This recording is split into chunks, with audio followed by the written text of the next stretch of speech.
through the 2012 season, the Athletics have been on a magical ride. From the walk-off wins to a division title on the last day of the season and some incredible winning stretches this season, it's hard not to like what is happening in Oakland. With a win today, the Green and Gold will get one step closer to a second consecutive AL West title. Although it might not be as dramatic as last season, Volmel and the boys have the same mindset, bringing a championship back to the East Bay. Coming up next, the A's look to trim their magic number down to 1.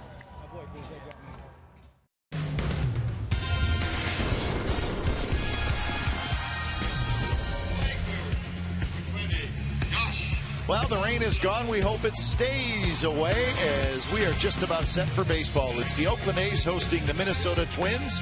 Jared Parker's going to get the ball this afternoon. We know what's going on, folks. The A's magic number is 2. The Rangers and the Royals will start in just about an hour. A's win, Rangers lose, and the A's win the AL West. We know that. We've talked a lot about that. We're about ready for it to happen. Ray Fosse, Glenn Kuiper, welcome to Oakland A's baseball. So the rain is gone, and Jared Parker is going to get the start. Ray, he had that great run. Right. He got knocked around a little bit in his last start, but no reason to think that he will not bounce back. Yeah, it's unfortunate. Last Sunday he was supposed to start against the Rangers, but illness, he had to be held back. He did start Monday night against the Angels, so maybe you factor in that he was sick on Sunday, came back Monday.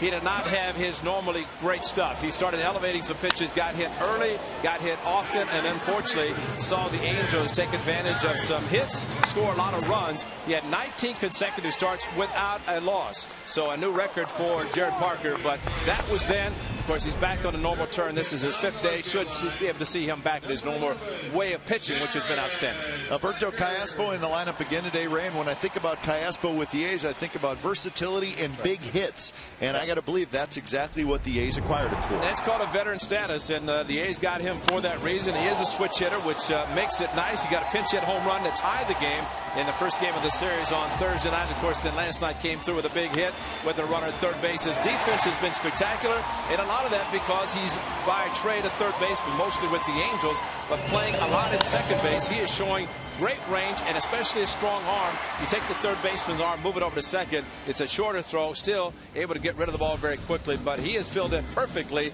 in a sense that the A's acquired him right at the deadline, and he has paid dividends so far. And Ray, with the what's going to be about a 2-hour rain delay, it makes for an interesting situation with the Rangers and the Royals starting in just about an hour. So that game's going to be going on the same time the A's game is going to go on. So there is a possibility of a clinch situation later on this afternoon into the early evening for the Athletics. Scoreboard watching here, scoreboard watching at Kauffman Stadium in Kansas City because of that closeness in which these two teams are going to be playing. So the rain, although unfortunate, maybe that helps out because at least we'll be seeing what's going on. But Clay Wood's done a tremendous job. At one time it started raining a little bit harder, but it has dried out in a sense where it's not raining and everybody's able to start getting ready for today's game. And a couple of hour rain delay. See the sun coming through, which makes it very nice. And Big Tim McClellan, the crew chief, is at home plate. I actually saw him walk out on the field, and as a crew chief, he wants to make sure the field is playable.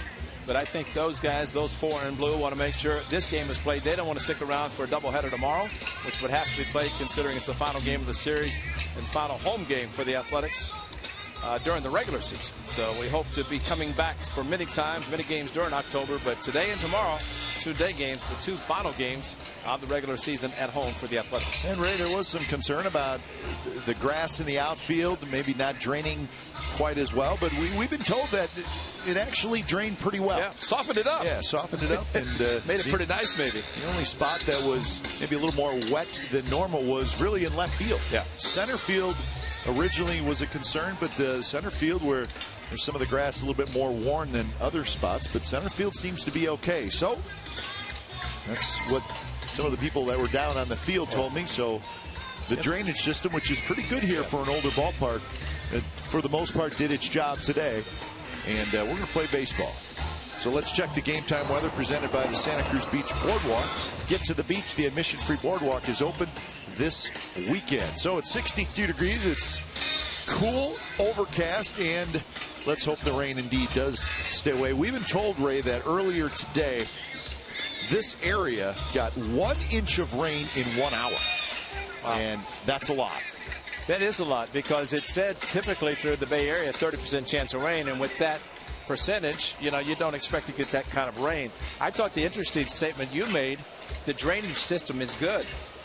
How many times in baseball have we even talked about drainage system at the Coliseum? Because this is rare for it to be this time of the year and get rain. Again, we talked earlier, more in April, maybe. The April showers, as they call it. Definitely in the offseason. Actually, football probably more concerned, but they're going to play regardless. They would have started on time because for football, there are no such things as bad conditions. Well, those are the two center fielders. One was scheduled to play. The other is actually going to be there. That is Coco Crisp, who has been unbelievable, was scratched. Yep. So he is not in the starting lineup. Chris Young has moved over to center field with Michael Choice getting the start in left field today. Now, Jared Parker is continuing to throw. He actually was in the bullpen, walked back in when they had that steady or the sudden shower, and there was some concern maybe that it wasn't going to start on time, or at least at 3 o'clock. He came back in the dugout. So Parker indeed still warming up, and he is just finished now. So it's going to be a couple minutes yet before we get this game going. Umpires are still huddled at home plate. So Parker has just finished. So we'll have lineups in first pitch when we come back from the Coliseum. The rain delay is behind us, and we are set for baseball here at the Coliseum. We'll be right back.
Have won the first two games, 8-6 on Thursday, 11-0 last night, and today the A's win and the Rangers lose. If that indeed does happen, the A's will be division champs for the second consecutive year. So could be some excitement at the Coliseum. Again, that Rangers game starts in about an hour in Kansas City. So that is the setup for today's game. And the fans, and a nice crowd, and they're excited. They sat through this. They survived the rain.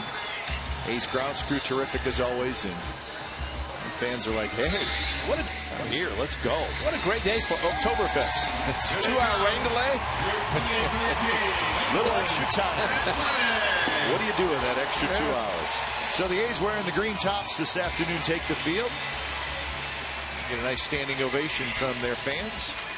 Let's look at the lineup this afternoon for the Minnesota Twins. Presley in center, Dozier at second, Plouffe at third, Arcia in left, Doman will DH, Pinto is the catcher, Parmelee in right, Colabello at first, Florimon is the shortstop. Jared Parker, of course, we mentioned lost his last start, but the previous start, a game in which could have had a win. He left the game with a 3-2 lead against these Minnesota Twins. He did give up a home run to Josh Willingham with a hanging breaking ball, but after that kind of settled down, pitched well. But last year he pitched against the Twins, similar lineup, especially Willingham, and this afternoon he'll try to get the A's one number closer to the division championship. And who better to have on the mound than the gentleman who started game 1 and game 5 of the division series last year. Here's the defense for the Athletics. Michael Choice is in left field. Chris Young in center. Josh Reddick in right. Donaldson, Lowry, Cayaspo, and Barton third to first. And Kurt Suzuki is the catcher. So Parker finishing up his warm-up tosses. So it looks like the rain delay is going to be right around 2 hours.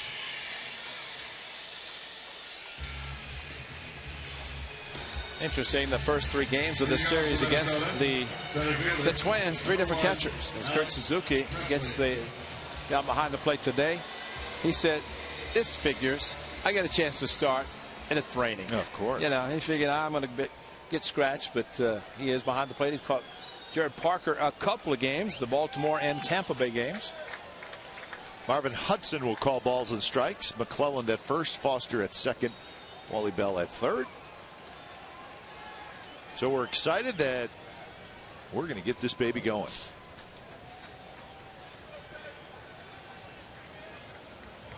Actually, the sun breaks through right around first pitch. That's kind of fun.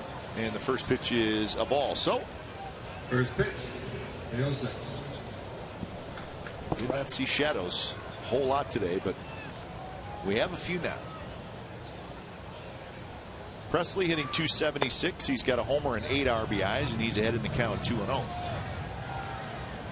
2 hours and 1 minute rain delay. All right. It's scheduled to start at 1:05. Started at 3:06. Of course, typically they start at the 07 mark, but officially 2 hour and 1 minute rain delay.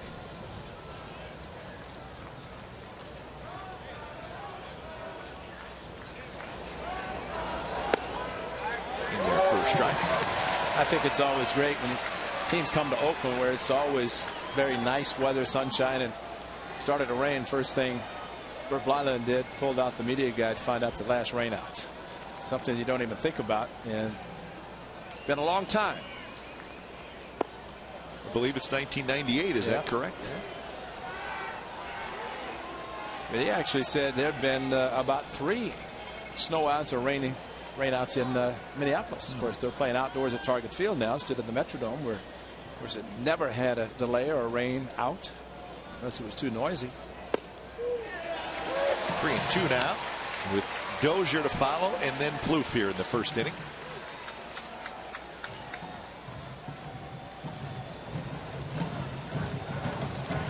Shutout last night for the A's. It was their 12th shutout of the year.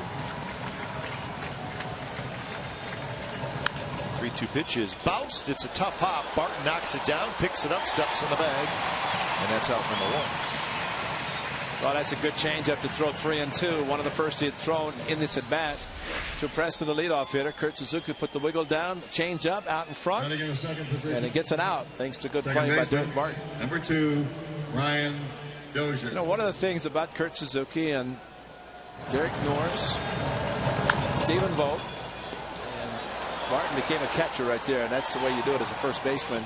No equipment on, but these guys know the game plan and just trying to establish to the point that the pitcher will go with the catcher, put the signal down, and no hesitation. You never want a second thought in a pitcher's mind. The catcher puts down the sign. Because Kurt, of course, even though he's been with the club a little over a month now, he still prepares as well as anybody.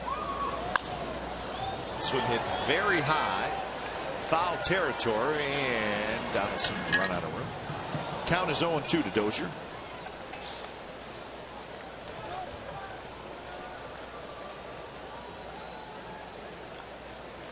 Parker looking for his 12th win of the year.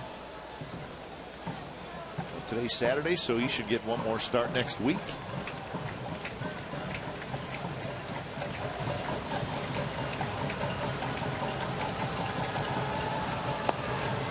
Yeah, it's a good point, Kat, because if the season's going to end a week from tomorrow, which it will on the 29th, normally you might say, well, we'll arrange a rotation, but considering the 4 days in between the first game and the last game of the regular season, first game of division, if the A's win the division, then kind of a moot point as far as the rotation, how you want to set it up. Everybody can stay in the normal turn.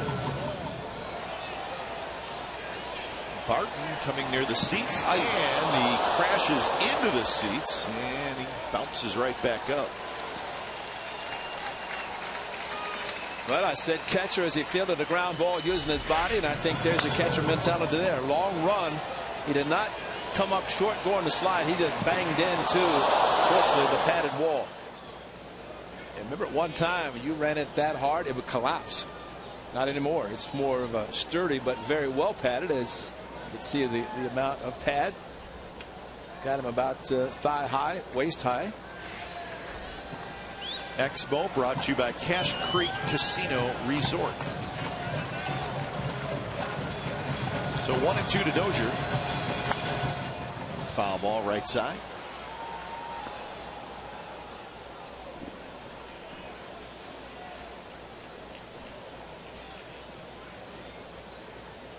Twins are 65 and 88 on the year.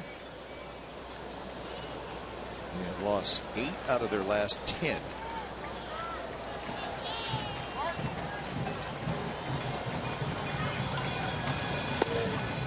Fastball just missed inside, so 2-2 the count. That game in Kansas City, which we're obviously going to keep a very close eye on, the pitching matchup is Garza for the Rangers, Guthrie for the Royals. And it's obvious what all of us are watching it for, but it's a huge game in the wild card. I mean, the Rangers are now a half game out of the second wild card. Kansas City's 2.5 out. And if I'm correct, that out-of-town score was showing Tampa Bay after a very quick night.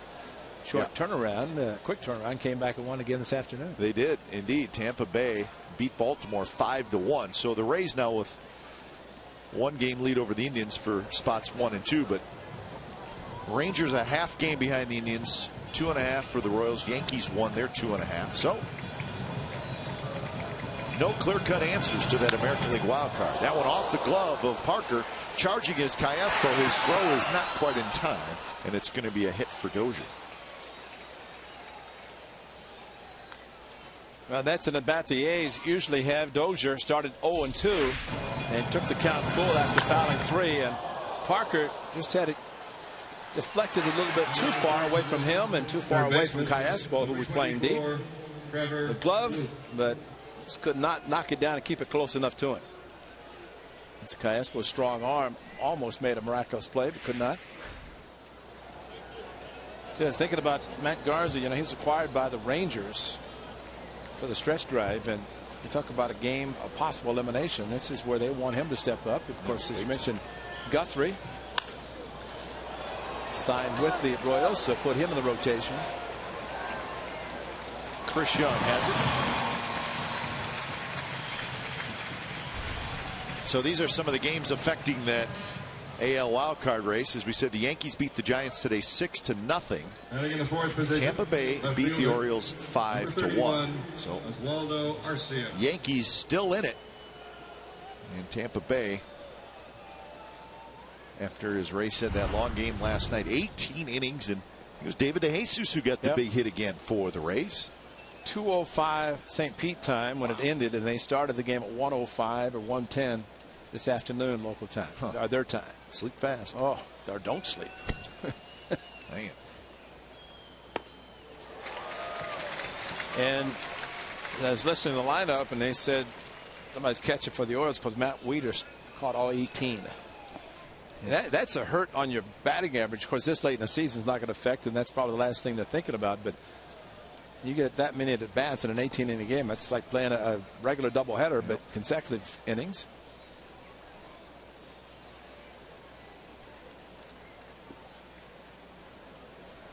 At least the Red Sox scheduled a night game today following their clinch last night, so they had a chance to celebrate and get the complete time to turn it around.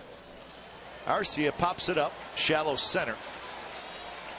And Chris Young has it. Side retired. Dozier with a hit. He is stranded at first base, and the A's come to bat in the bottom of the first.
A's lineup.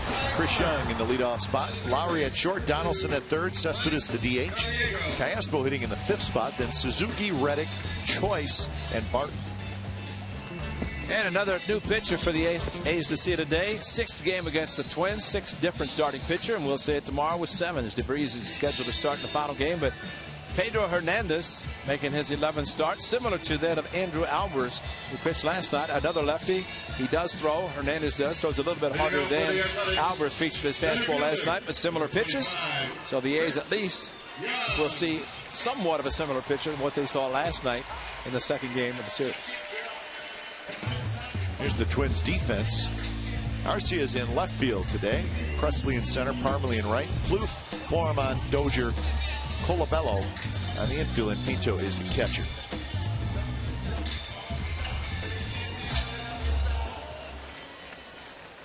Clouds are moving on. We're starting to see a little bit of blue sky above us. That's just a picture, isn't it? That's not real, is it? That is real. I think that is real. That's real? Yeah.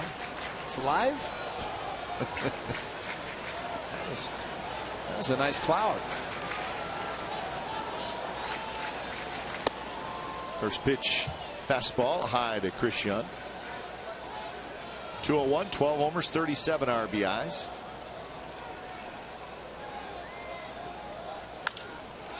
And he hits the 2nd pitch to him to shallow center. And Presley comes in to get it.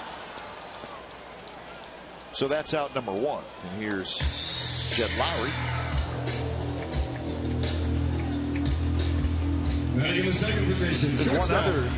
a couple other games that we're going to watch that are just getting underway. The Astros and the Indians.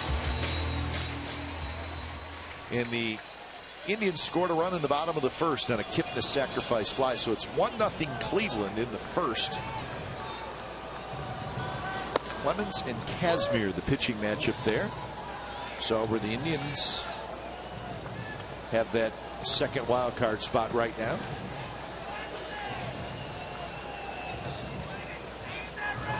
And for those of us who are keeping an eye on the best record situation in the American League, the Tigers will host the White Sox. Sale for the White Sox, Porcello for the Tigers, and that game should just be getting underway. So important games being played. Well, the 2-hour time change from the West Coast to the Midwest turns out beneficially for the Athletics in a sense, because of the 2-hour rain delay. Puts those games close as they're starting their 6:10 local times. So the Red Sox with the best record in the American League at 94-61. The A's 2nd best, Tigers 3rd best, and there's just 1 game separating them. And as this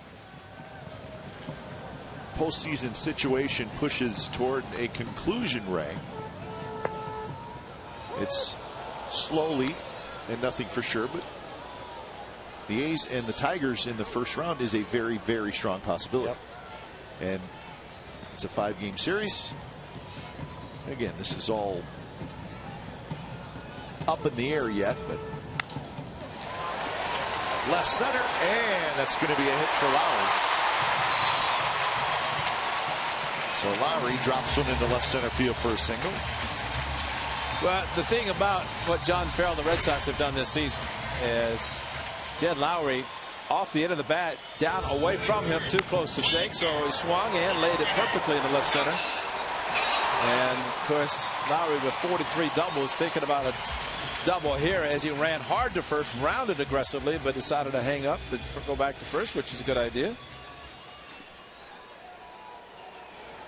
But I'm sure the Red Sox guy, led, of course, our good friend Johnny Gomes, in the way they're looking at the home field advantage, they want it. They, of course, if they have it for the 1st round and they happen to win the 1st round, they would have it throughout the postseason, as you mentioned last night. And the American League will host the World Series, at least have the home field advantage.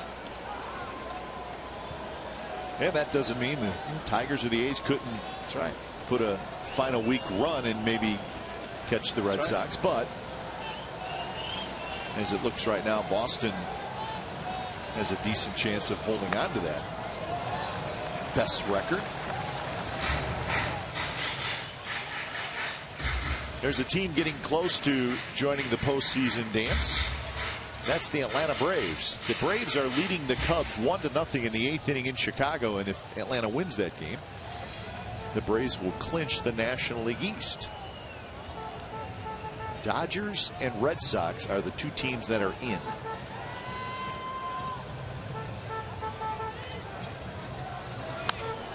This one fouled just below us.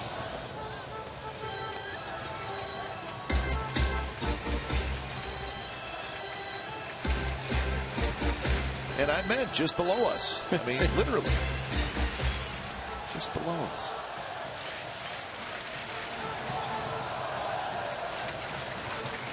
Cespedes waits in the on-deck circle. 2-1 the count to Donaldson. 24 home runs, 91 RBIs for the A's third baseman.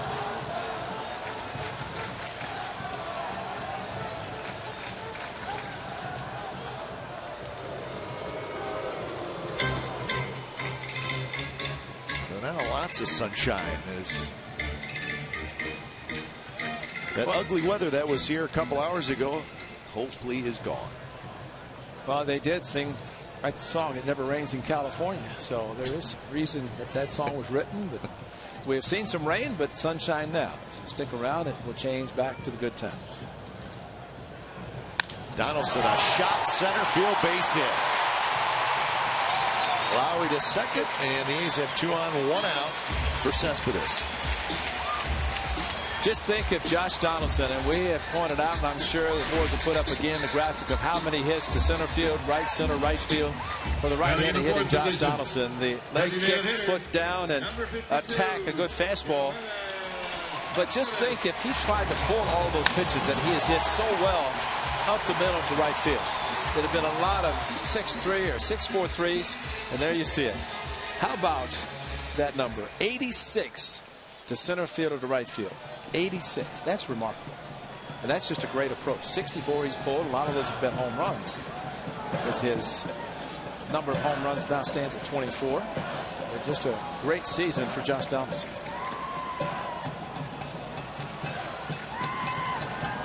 First pitch to Cespedes is a called strike. You know what amazes me about watching Donaldson hit? He swings hard, you know. I mean, it's max effort swing, but it seems like he keeps his bat level through the strike zone. There's no loop, there's no uppercut. It's very level, and kind of like a golf swing, he kind of finishes high, which you would like to do as well. But just watch how level his swing is. Well, they level or a little bit of being on top, and the top hand, but that's the level swing there. Release the top hand. But that, I mean, that bat head, it's in the strike zone for a long time. Well, he finishes, which is very important for a hitter. And a lot of times when they release the top hand, sometimes you keep the top hand on, regardless of lefty or righty, it's going to affect you. Fly ball toward Parmelee and right. Lowry's going to tag, and Lowry will head to third. 2 outs now.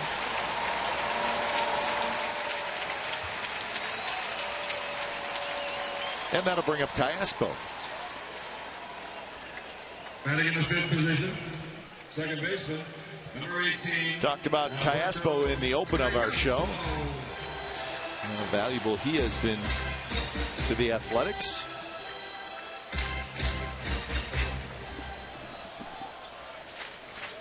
His overall batting average this year is .254, and with the A's he's hitting .258. But he's had some big time clutch hits. And usually when he is short and quick to the ball, it's when he has his best success. He tries to get it a little long and looking for certain pitches to try to drive them. He hit the pinch hit home run the other night, first game of the series. That was just fastball 3-1, short and quick, and there it goes. Oh, he broke one of those beautiful bats. Well, now you can make a nice piece of furniture. But see, now he's got a different color bat. I'm kind of disappointed. Yeah. That was my favorite bat. And evidently his too, because he only has one. That's what I'm saying. That may have been the magic bat. Voos, go back in his collection. We got to tell Voos to hold on to that bat. We want to look at it up close. That's towards the end of the bat. And Voos, if you're listening, don't let that bat get away. See, it's not like he's got a different color. A lot of hits in that bat, too. That will make a nice piece of furniture, sure. And that is a base hit left center field. Coming in to score is Lowry. Donaldson digging for third, and the A's have a 1-0 lead on a 2-out RBI hit by Alberto Callaspo. So it's not a matter of the bat in the hand, it's the hand that's on the bat. And Callaspo proved that with this new bat. This pitch maybe 6 inches outside. It was on the white line, and look where Pinto had set up. But an off-speed pitch, the changeup, tried to get him to roll over maybe for a ground ball. He rolled over all right. He just sliced it into left field, left center. And so Lowry able to score, and Donaldson hustling over to third base. That was a great extension, especially for him to reach out and pull the ball into left center. And that is kind of the way that things are going for the A's. A couple of runners on, get 2 outs. And because Lowry did advance to third on the long fly to right field, he was able to kind of walk home. So Suzuki steps in. Callaspo gets his 52nd RBI on the year.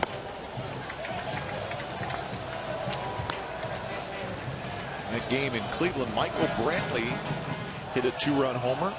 So when it was all said and done, the Indians scored 3 times in the bottom of the first inning, and they lead the Astros 3-0.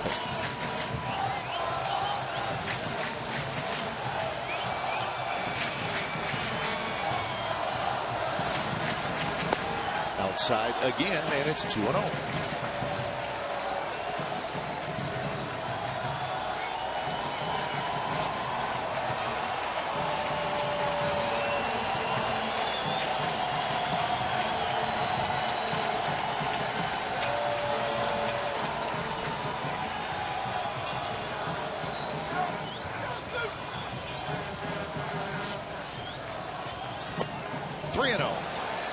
So Pedro Hernandez already given up a run on 3 hits.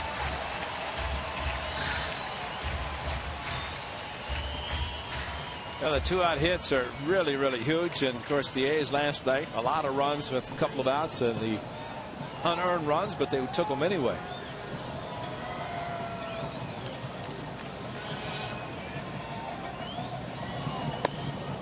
And that's a 4-pitch walk to Suzuki, and now the bases are loaded. And this was not pitching around Kurt Suzuki to get to left-handed hitting Josh Reddick. It was simply pitches out of the strike zone. A couple of good takes by Kurt Suzuki.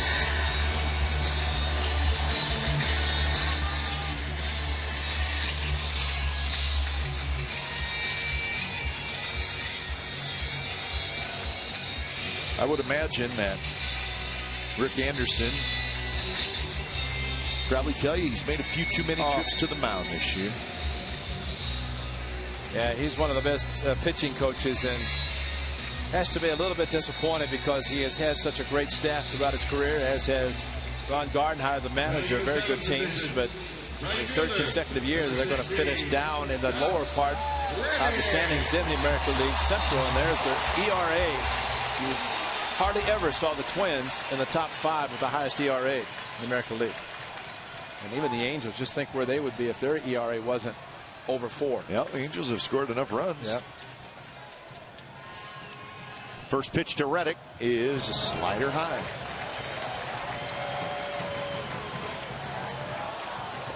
Josh Reddick this year has had a walk-off walk.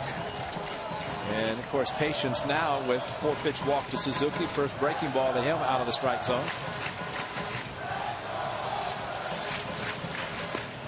And he lays off. It's a bit high, and now it's 2-0. 6 consecutive balls thrown by Pedro Hernandez.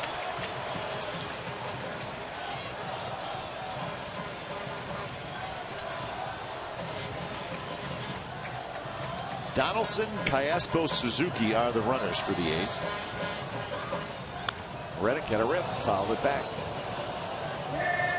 As we've said, 3-0, 2-0. If you're going to be swinging after 6 out of the strike zone, you zone in on one location. You get the pitch in that location, let it go. Otherwise, take it. At that point, it does not become your pitch.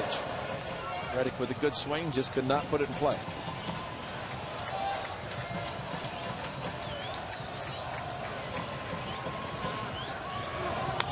Another good swing, fouled straight back. So a couple of fastballs, and count is now even at 2-2. Reddick, 12 home runs, 53 RBIs, and hitting .220.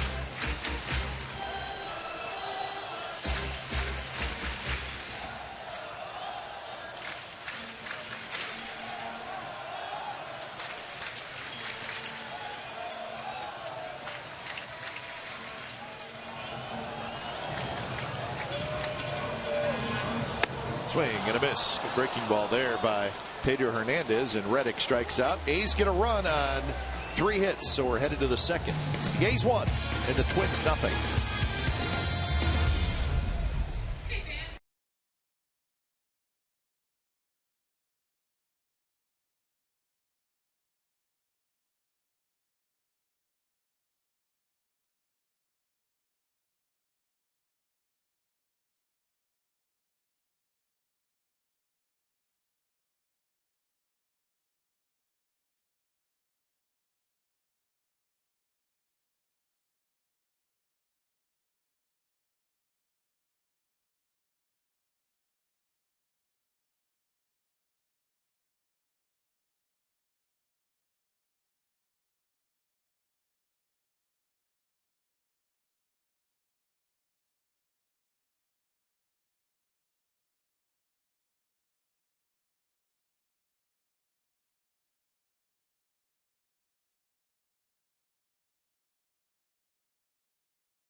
And or Shooty Babbitt.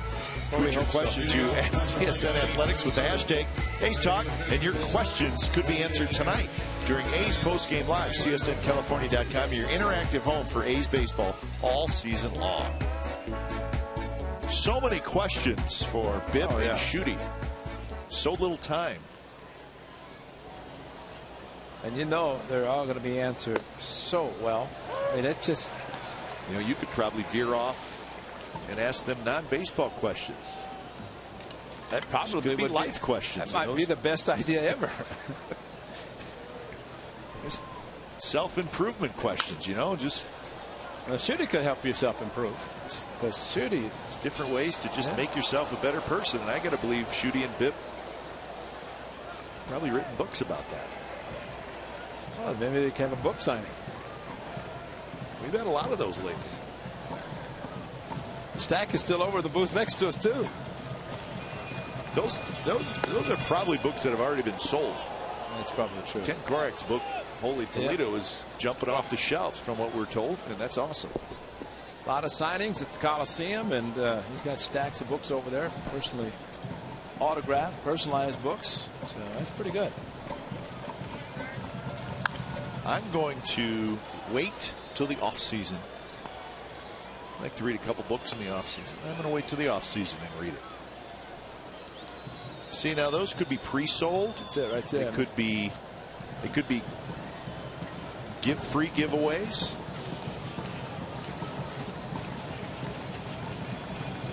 Michael Baird's. Ken could be walking around the concourse before the game selling them. But they're hanging up there, and I'd like to get a few. My eyes on that stack up there. It's got rave reviews, and catcher, number 43, Ken should be very proud of his work. In fact, during the rain delay, they were showing some terrific highlights, as they always do on Diamond Vision, and a lot of the highlights had Bill's voice, which is always fun to hear.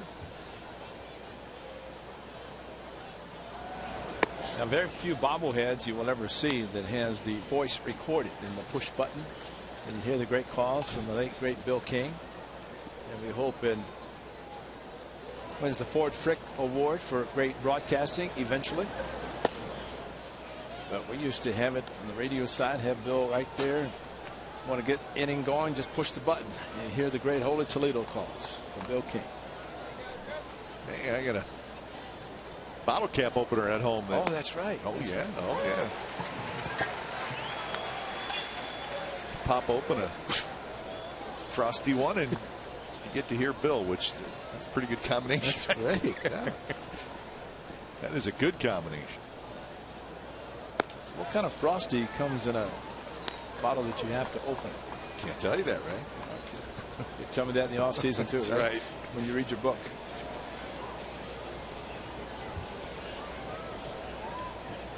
3-1 the count to Pinto, the young catcher, and has a good rip at a fastball, and now it's 3-2.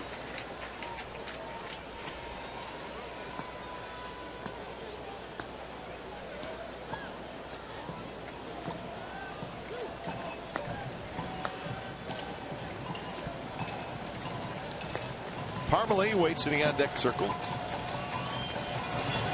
And a high fastball, and Pinto chased it, and that's the first strikeout for Parker. 3-2 to Dozier. And a 3-2 to Presley to lead off the game. Presley got a change up, ground out. Dozier got a fastball, and this right-handed power hitter gets a fastball. 3-2. So really, 6 batters so far, 3-2 counts, and pitch count, of course, gets higher when you have more 3-2 counts, something that Parker normally does not have. 0-1 to Chris Parmalee.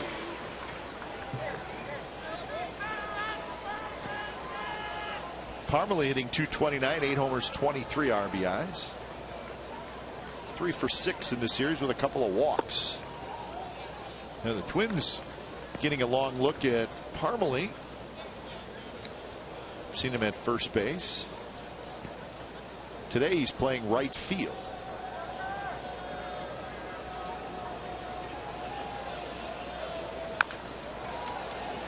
Parker, nice play, and he'll just take it himself, keep it easy.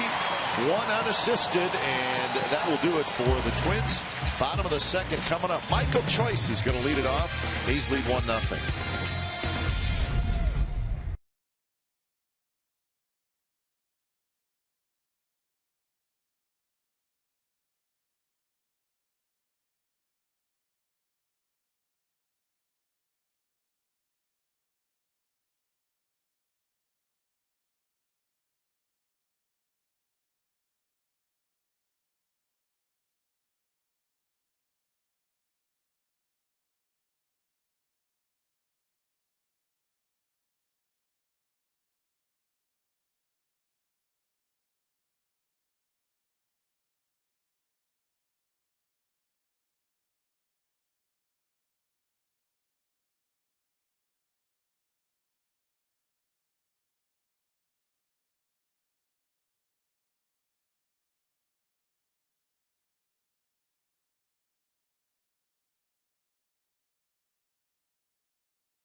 A's record by month in 2013. And this, folks, is very impressive.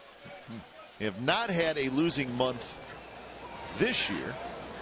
And they have now had 10 consecutive winning months. That is really hard to do. Extremely hard. That's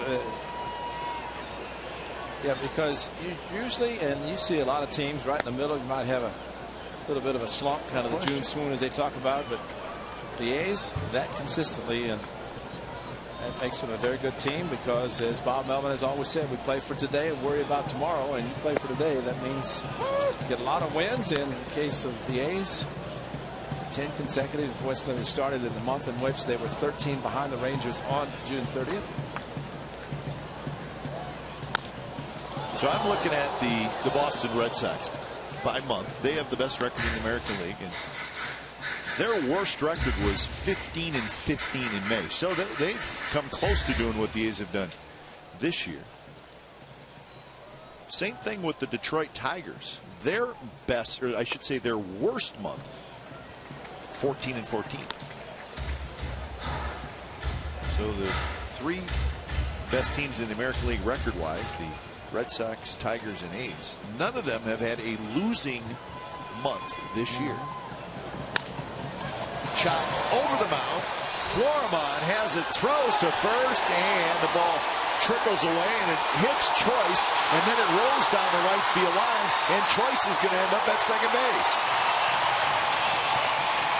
It hit Choice, and it kind of rolled with him down the right field line as he crossed past first base. He really hustled down the line, took that last step, and at the same time with the ball arriving, it's going to be a single E3, but nice play up the middle. But watch the great play as the first baseman had no idea where it was. It's going to be an error on the shortstop with the bounce. And you're right.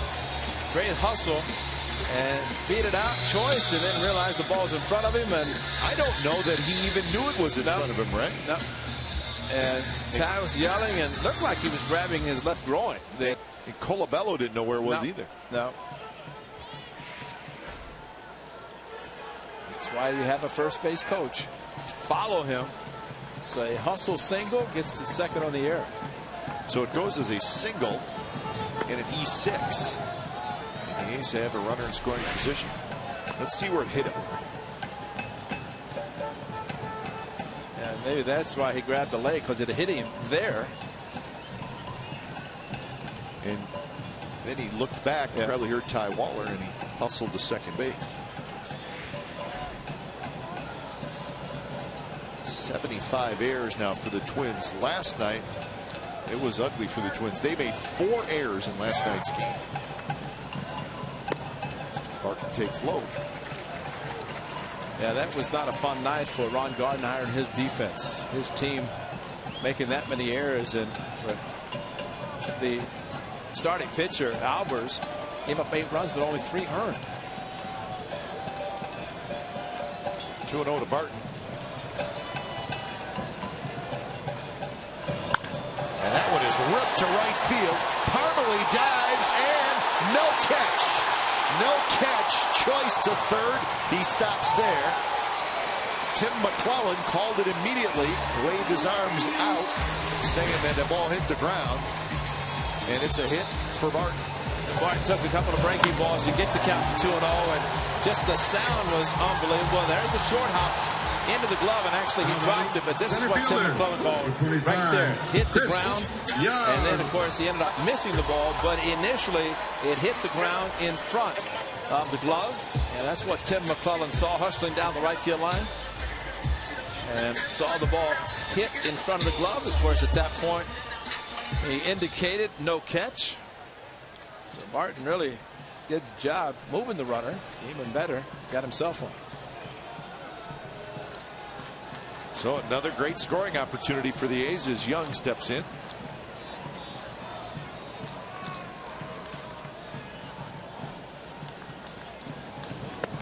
And the first pitch just a bit low.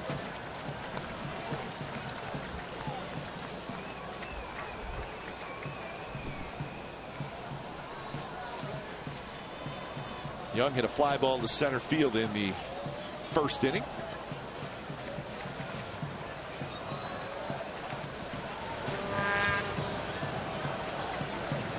A couple of hits. The A's now have 5 hits already in the game.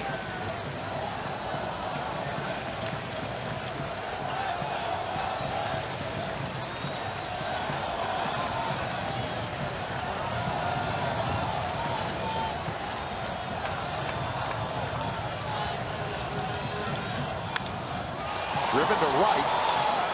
Choice to tag. Parmalee fighting that sun a little bit. It's going to be plenty deep, and Young has a sacrifice fly, and the A's lead 2-0.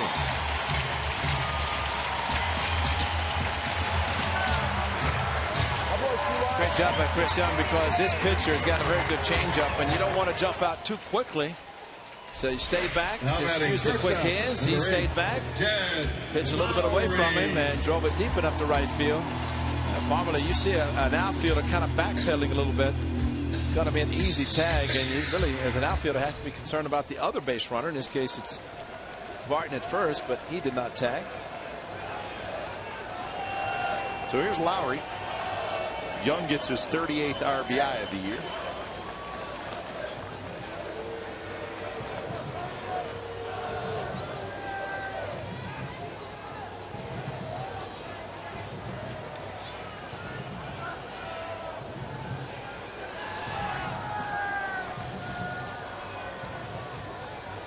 Lowry had a base hit to left center field and scored a run in the first inning. Scored on Caspo's 2-out hit. More action for Parmalee. He comes in and over. Again, shades his eyes. And he's got it for out number 2. I think on that play with the sunshine now, a little bit harder on the fielders. And Derek Barton went almost 3/4 of the way to second base, just in case Parmalee dropped the ball. He was going to be able to advance at least to second, probably to third. But you have to take advantage. You're the home team and know the sun and how tough it is on the fielders.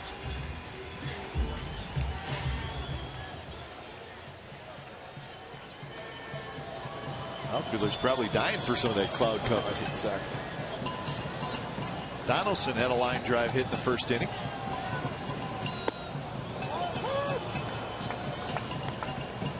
Donaldson has a nice stretch going. He has reached base safely in 26 consecutive games, doing that with 35 hits, 16 walks.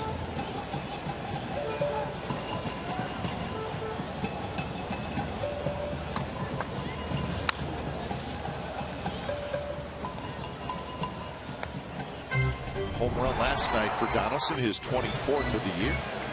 The fastball trying to get it inside, and good right-hander missed, and that's the result. As Donaldson just continues to swing the bat well. So his batting average, his home runs, his runs batted in, could very easily be, depending on the last few games, a 300, 25, and 100. And that's a remarkable season, exactly what you want for a third baseman, especially with the power. All right, with that, I got a question for you. Let's say the manager, Bob Melvin, and Josh Donaldson says, I don't know what my numbers are, and he probably doesn't. But does Bob Melvin say, you know what, I want to make sure Josh Donaldson hits 300 this year because I think he deserves that? Because when it's all said and done, 300 looks better than 299. Right. But you're saying that in case he gets down to the 300, 301, and you round it up, that maybe, see, I don't think Donaldson, because of what happened after the All-Star break when he had 4 days off and came back and struggled for a couple of weeks, I think he's going to want to play every day, all the way to the end, and he could care less about his personal numbers.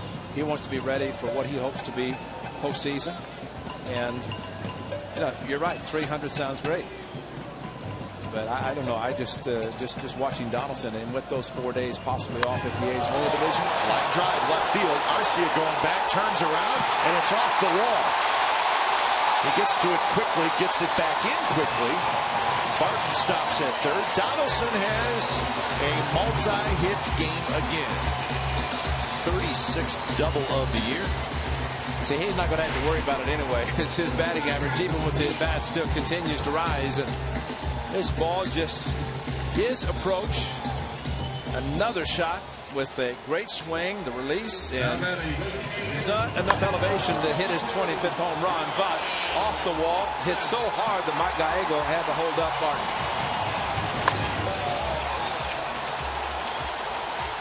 Amazingly, Captain, he has stayed as strong as he has, considering the number of games he's played this year. Has never, ever played at this minute.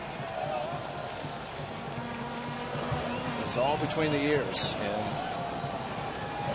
his preparation and makeup is pretty good.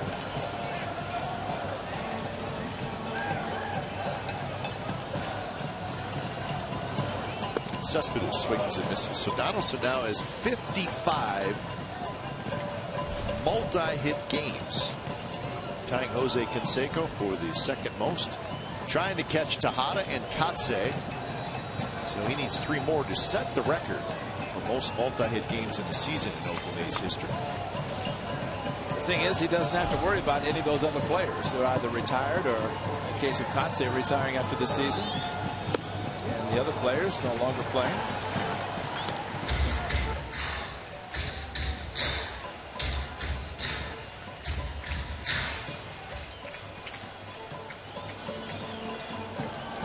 Cespedes hit a fly ball to right field in the first inning.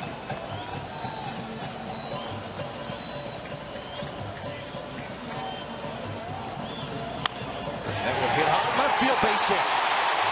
Barton scores. They're going to wave Donaldson home, and Donaldson with a head first slide. He's in there, and it's a 3-run second inning, and it's a 4-0 A's lead.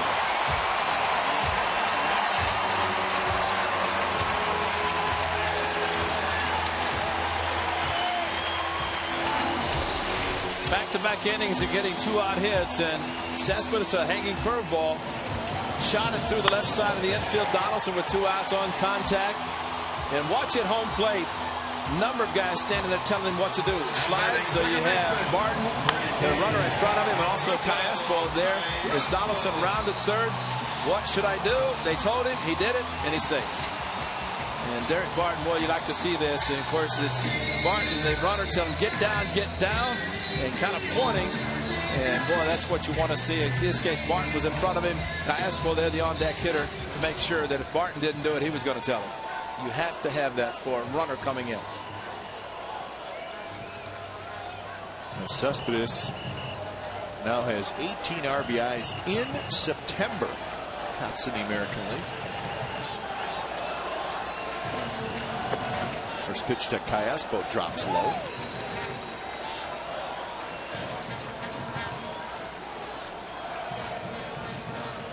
So 3 runs on 4 hits here in the second inning, and the sacrifice fly.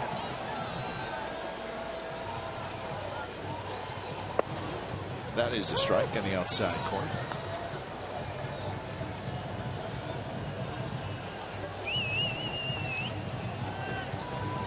Two-out RBI single for Callaspo in the first.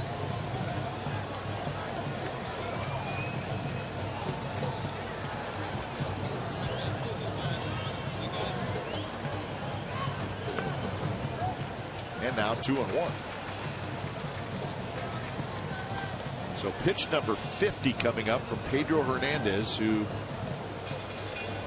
quite frankly, he has fooled nobody in the first 2 innings today.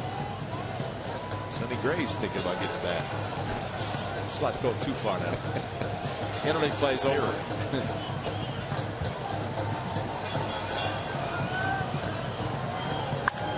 That one hit to left. And that baby's gone. 6-0 Athletics.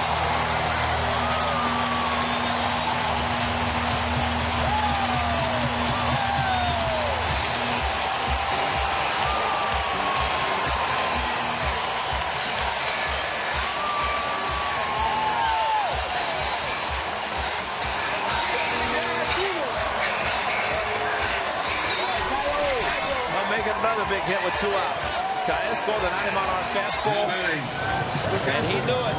Liftoff and quick bat, short, quick, and this was not a cheap one either. This was high above and just near the Odaco circle, just to the left of it. Did not go in. Somebody was getting anxious though as that ball was approaching. They were ready. The circle, exactly. Strike to Suzuki. Another home run for the A's. 77 since the break. Most in the majors.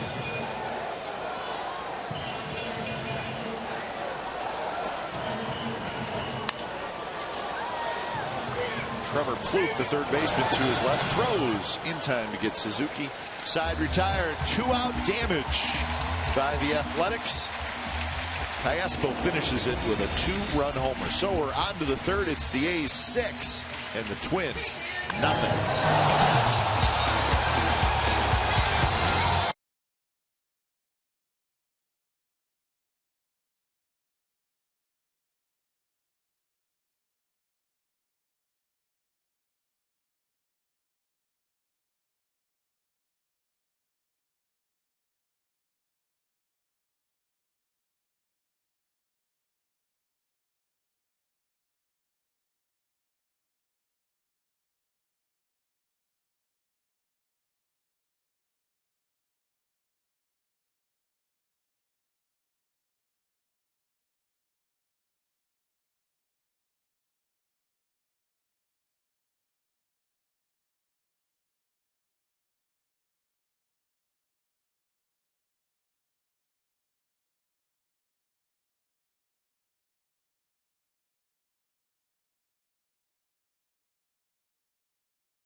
Comcast Sportsnet California is brought to you by Roaring Camp Railroads. Whether it's a steam train through the Redwoods or a beach train to Santa Cruz, Roaring Camp is the ride of a lifetime. Well, the rain has passed, and a nice day and a nice start for the A's. They lead 6-0 after 2 innings. The A's with 6 runs and 8 hits. And this after an 11-0 win last night.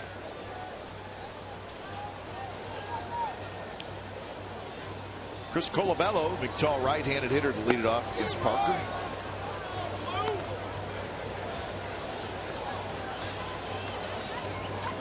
.195 for Colabello with 7 home runs and 17 RBIs.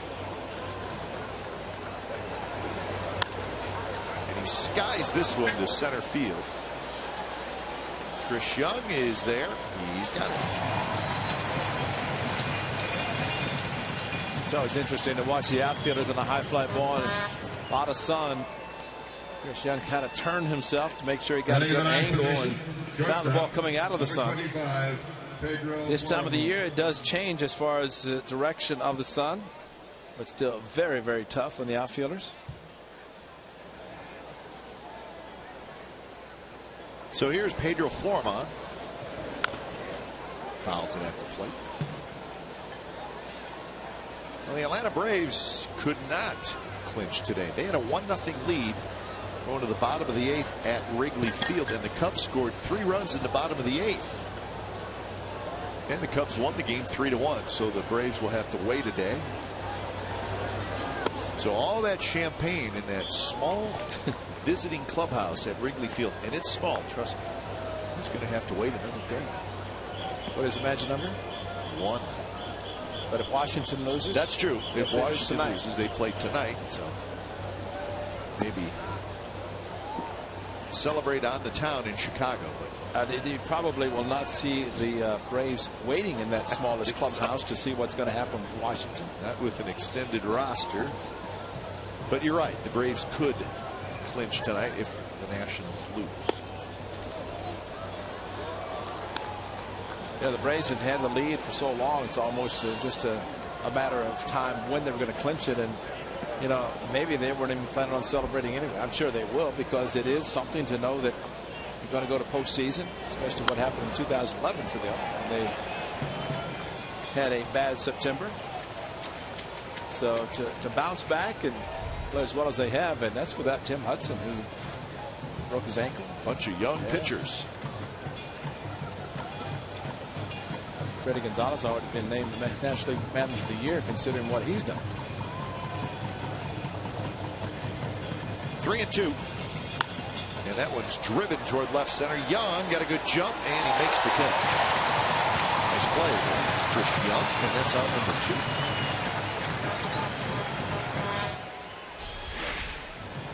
Well, the key is the big jump, the quick jump, to be able to catch a ball that's slicing away and then have to fight the sun. Watch as he catches it and kind of ducks his head, and that's where maybe it got back into the sun there, and then thank you. Good hands, good hand-eye coordination.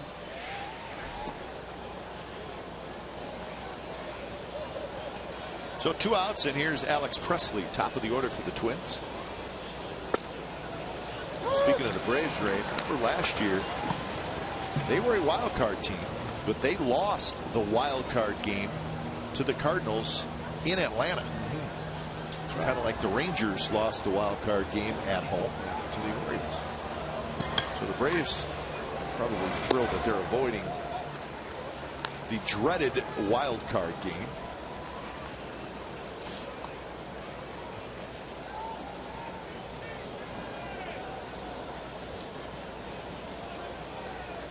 One and one to Presley. Good pitch, but missed a bit outside, I guess. That's Liam Hendriks, who started the game against the A's in Minnesota last week.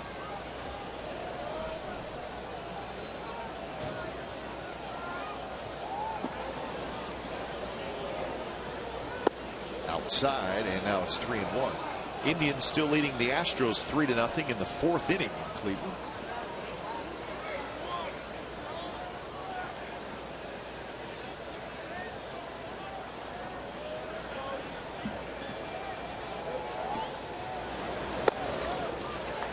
Full count. Presley bounced out to Barton in the 1st inning.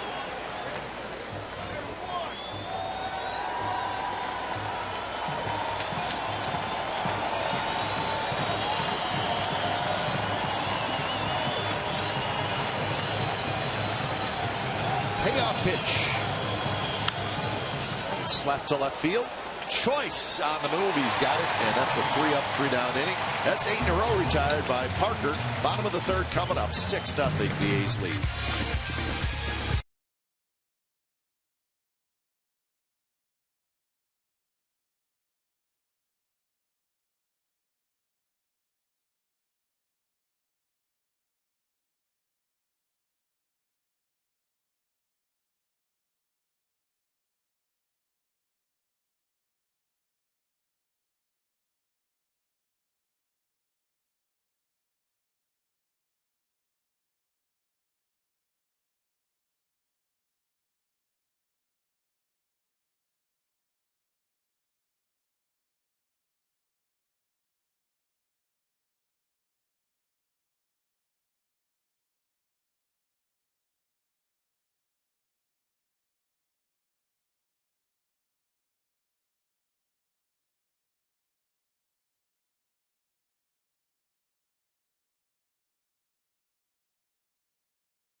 2013 postseason rights. Just place a deposit on a 2014 A's ticket plan and secure your place in line for 2013 playoff tickets. For more information, call 510-638-GO-A's or go to OaklandAthletics.com/deposit.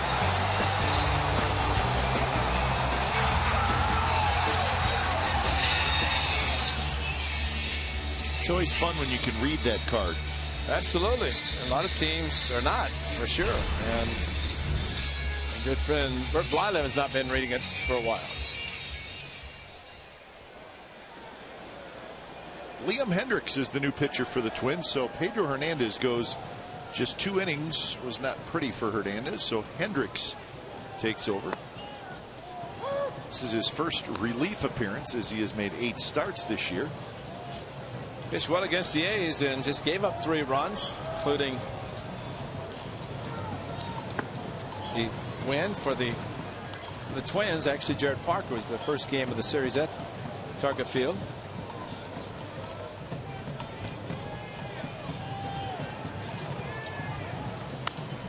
Reddick fouls it straight back.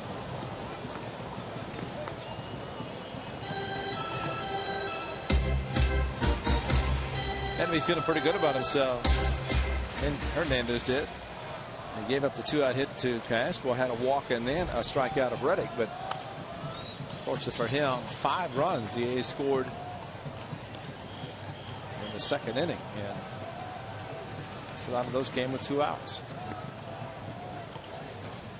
So 1-2 the count.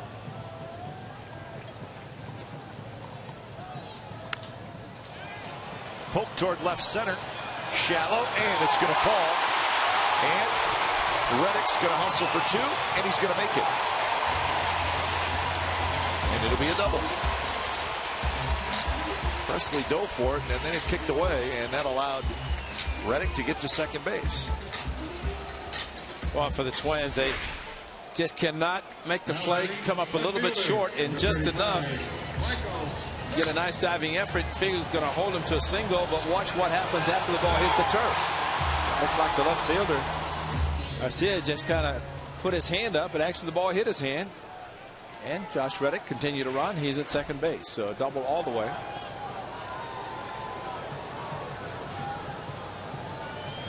So that is the 9th hit for the A's, and here is Michael Choice.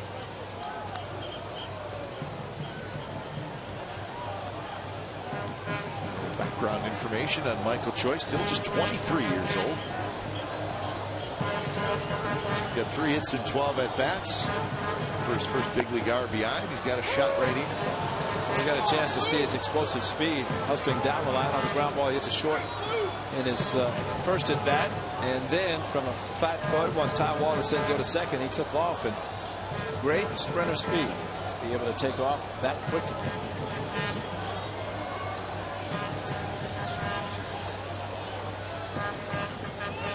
Blocked by Pinto.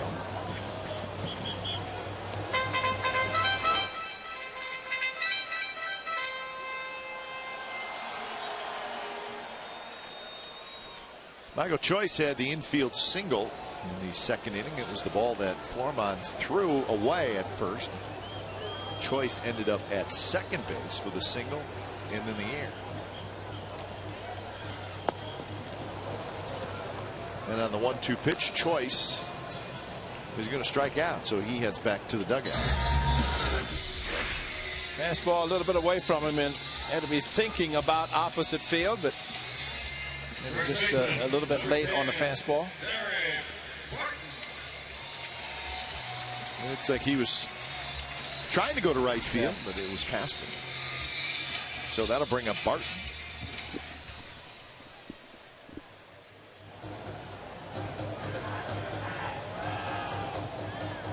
Barton had a base hit, scored a run in the 2nd inning.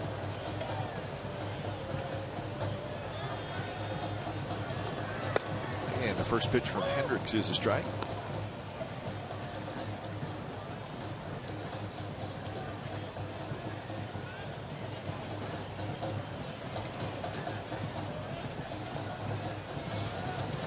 Well, they're underway in Kansas City. The Rangers and the Royals. That does not have to be very encouraging for the Rangers to look on the out-of-town scoreboard at Kauffman Stadium and see a 6 in the column for the A's in the runs. And I think the Rangers are probably better off watching the Indians and the Rays at this point.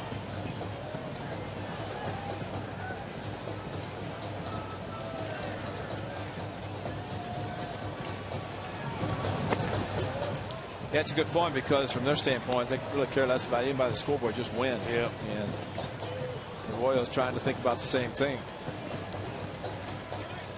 And I think the Rangers, the inevitable is they figure it's going to occur eventually, and that is that they won't win the division. Skied to shallow right. Finally using that glove, and he's got it. Reddick's going to try for third. The throw is offline, and Reddick gets in. So 2 outs now, the runner at third for Chris Young, and 2 out hits, 2 out RBI hits have been the story early part of this game for the A's. Now, you make this play as a runner, you want to be there 100% and be safe, but I think for Josh Reddick as an outfielder himself, he knows how tough the sun is, and whenever you're an outfielder and you watch your counterpart out there struggling with the glove, you can't really set yourself up as you would do in normal circumstances, get behind the ball and throw. So Reddick took advantage of it where a mistake could allow him to score.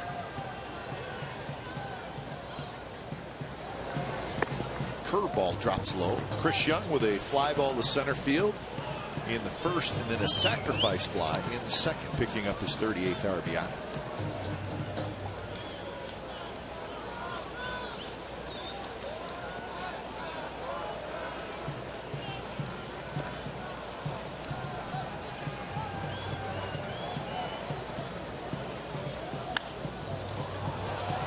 Foul territory. Colabello over, and it's into the second row.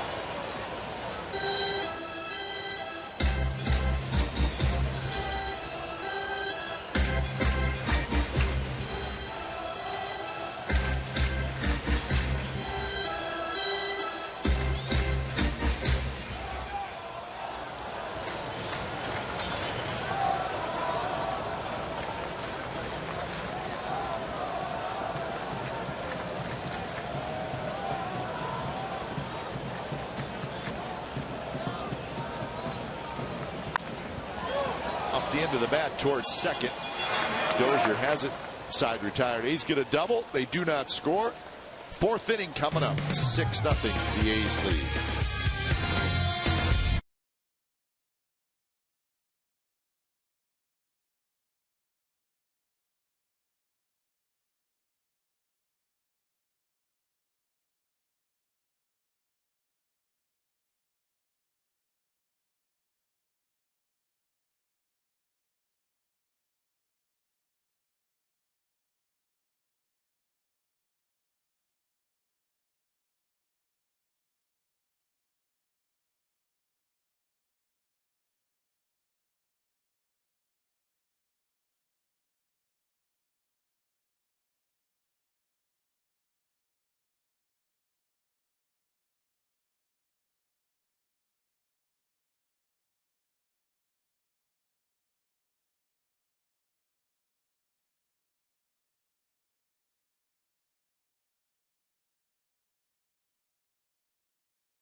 lead. Callaspo, home run and 3 RBIs already in the game. And it's the top of the 4th inning. Parker has allowed just 1 hit. He has struck out 1. He's retired 8 consecutive Twins hitters. And there's a first pitch strike. The Indians have scored another run. They lead the Astros 4-0 in the 4th inning. White Sox, Tigers just underway. Sale and Porcello, the pitching matchup there. Tigers have a magic number of 3 to clinch the AL Central, so they're trying to get that wrapped up. Yeah, I don't think they want to go down to Miami next weekend, which, now that I think about it from the A's standpoint, the Tigers will be in Miami, National League Park, face the Marlins, and without the use of a designated hitter because it is a National League Park. Barton makes the catch and is out number 1. Here's our trivia question tonight, brought to you by AT&T. The A's have 4 players with 20 home runs for the first time since the 2004 season. Who were those players in 2004? And there was 5 of them. Tweet us if you think you know the answer at CSN Athletics.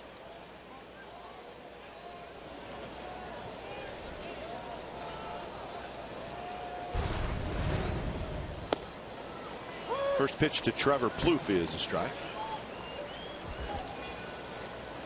Those are the guys. 3 expected, 1 unexpected, and that's nothing against Coco Crisp. We just didn't think he did 20 home runs this year. He showed us, didn't he? Much less 21 and still just 19 stolen bases. So he's 1 away from mid of 2020 and probably never thought the 20 home run part would be in that category, but he's had a great season, just continues to come through with a big bat. Today he's in the lineup, and actually I would think where Chris Young is patrolling in center field now, that's a pretty decent area out there. It's, if you're in center field, you know where to play. Stay in the square. Yeah, just the big square where it's just a different color than the rest of the field. There it is, straightaway central. The box. Just out right in the middle of it. Play tic-tac-toe. Huh? Sure you could. Human tic-tac-toe. Tell you what, though, it was interesting today earlier when the tarp was on the field and it was raining some. They had a huge meeting out in shallow left field, and it was Tim McClellan, the crew chief, and it was both managers.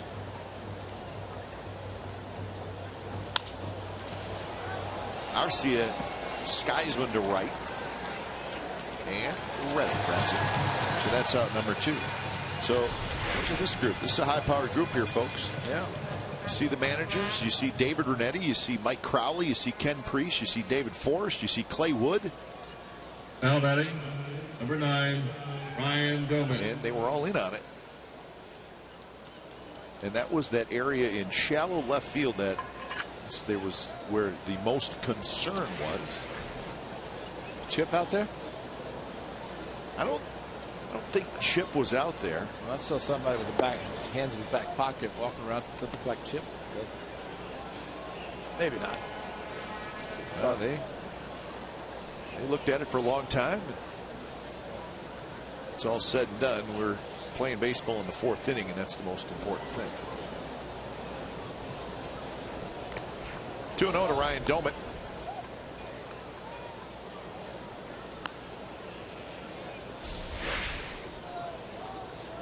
Chip was doing his job in the dugout. Yeah, well, we should have known Chip was helping out somehow, some way. Chip is always thinking. He's good. Yeah, he's good. He's concerned about everybody and everything. He just wants to have a nice, soft place to lay his feet when he's in the dugout, thinking about the way going, trying to get it done. Barton has it. Turns around, steps on the bag, side retired. Hitting a runner left, and it's the bottom of the 4th, coming up 6-0. The A's lead.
forward right choice last night, Bartolo Colon. He was good. Got his 17th win, 6 innings, 5 hits, 8 strikeouts, 94 pitches.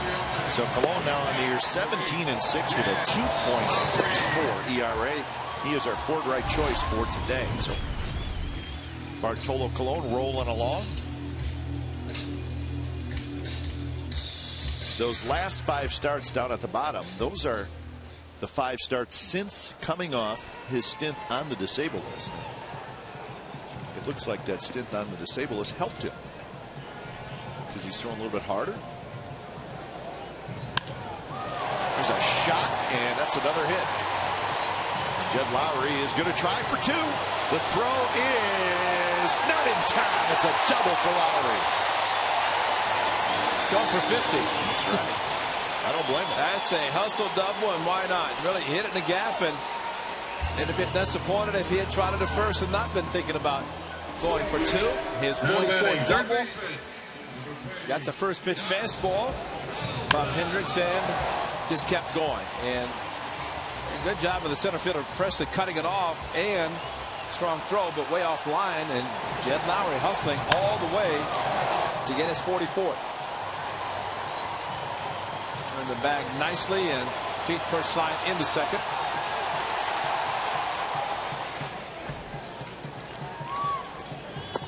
Once he rounds first base, I mean, he is staring right at the play. Yeah, he's got the best look at it. It was close. But the feet first slide, that makes it a little bit more difficult on the infielder because he's a little bit more or less reluctant to put the glove and his body in front of the spikes. If it's head first slide, just the hand, it's a much different tack. Donaldson fouls one close to us, just a little below us. So there's the doubles count. Lowrie now with 44. He needs 4 to overtake Giambi for the most doubles in a single season in Oakland A's history. So he'll have, at least on the schedule, 7 more games after today. But that season 2001 combined with Chavez and Giambi, 90 doubles between the two. This one's skied, and it's going to be playable for Colabello, the first baseman. And he's got it, and Donaldson is retired. And that scream you heard was Donaldson, very upset with himself. He wanted to try to move Lowrie to at least move to third with a productive out. Tried for the last 2 swings, but could not get the job done. But he's all baseball and wants to do the right thing fundamentally to get the runner to third base. This time it did not happen.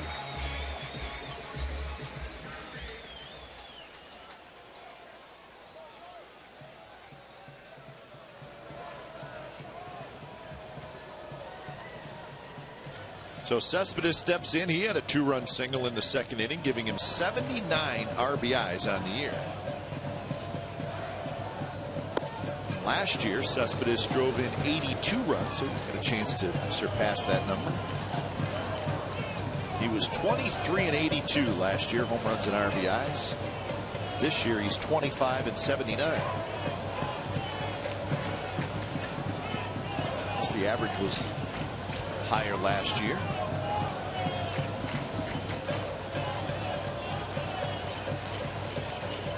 But all the developments that are going on in this final month, Cespedes having a big final month, maybe the biggest of them all. Let's hope his shoulder feels okay after the cortisone shot.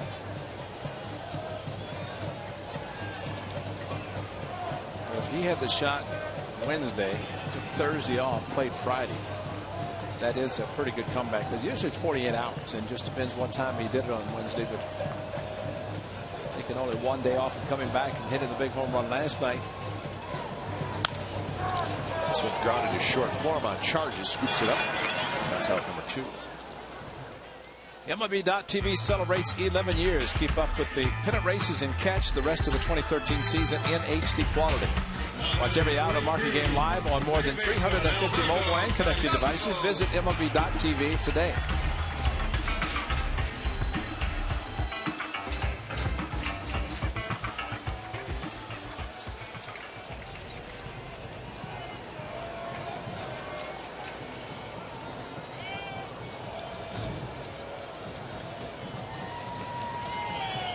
Here's Callaspo, RBI single in the first, 2-run homer in the second. So a big afternoon for Callaspo so far. Royals did not score in the bottom of the first, so they're headed to the second inning at Kauffman Stadium. Texas 1, Kansas City nothing.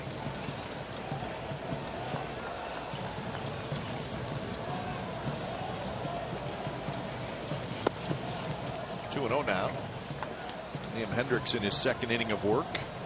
Pedro Hernandez, the Twin starter, just 2 innings, 8 hits, 6 runs.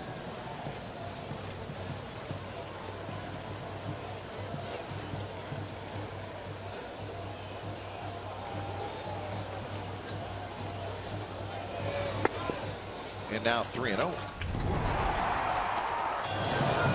Fastball, big series again. Hit a home run in Twin Cities, actually against Hendricks, the pitcher he's facing right now. This one came against the left-hander Hernandez.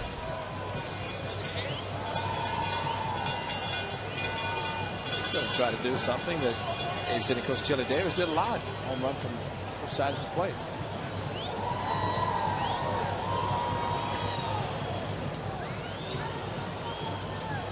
Taking all the way, takes a strike.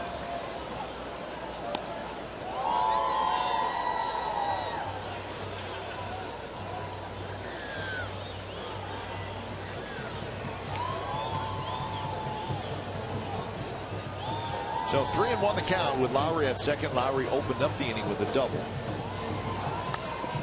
And now it's full count.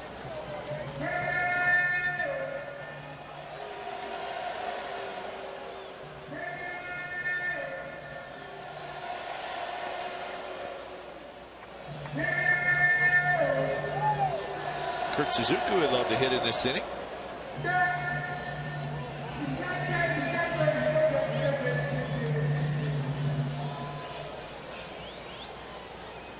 Hendricks is now ready.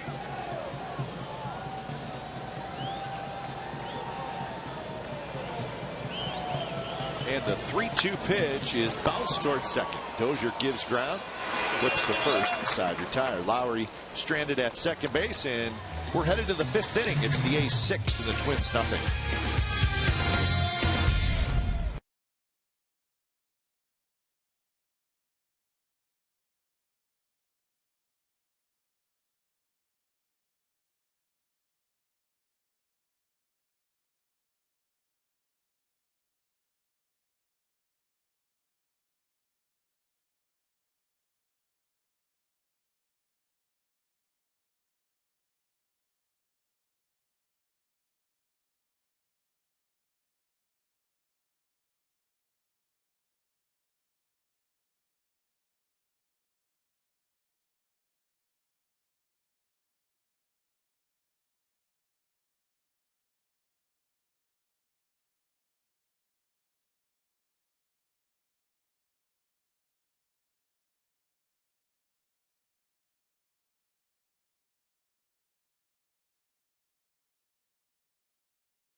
Four players with 20 or more home runs for the first time since 2004. There was 5 guys who did it in 2004. Who were they?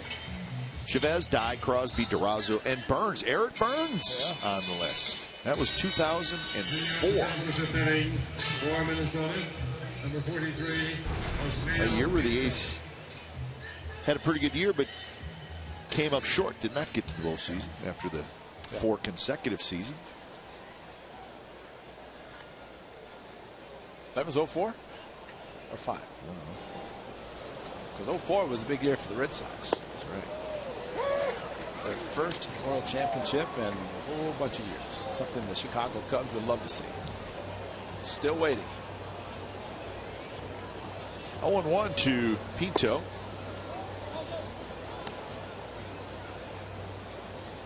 Yosmiel Pinto.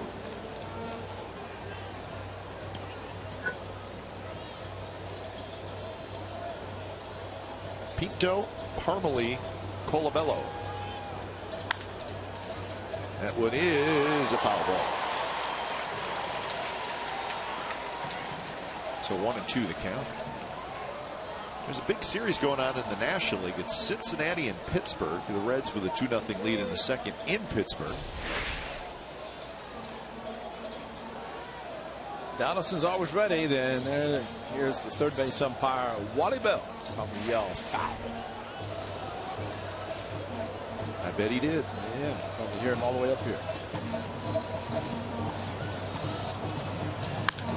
Pinto reaches for it, drives it to left. Choice is at the wall, and it is gone. Yosmiel Pinto with a home run. And the Twins are on the board at 6-1. That is a strong young man. That was a changeup.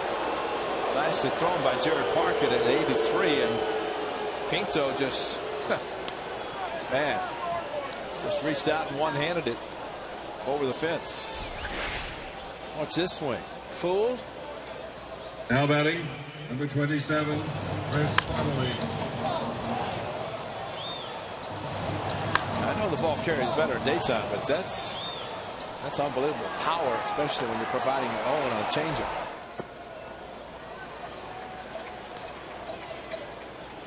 So the third home run for Pinto on the season, and here's Parmelee. The A's with a shutout last night, not this afternoon. The Twins score for the first time in the last 14 innings in this series.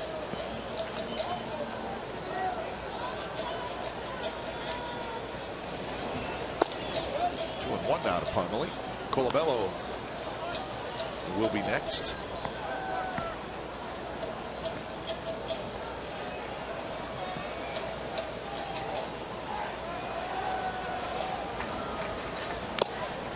Foul tip to even the count at 2-2.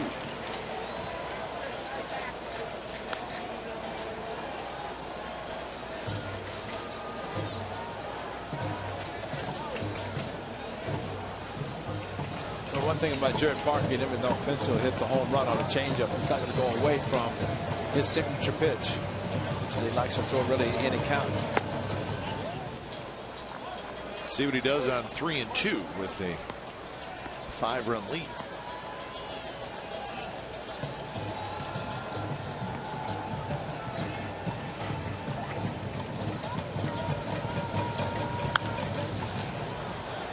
Foul territory. Donaldson heading toward his bullpen, and it'll drop right in front of the relievers.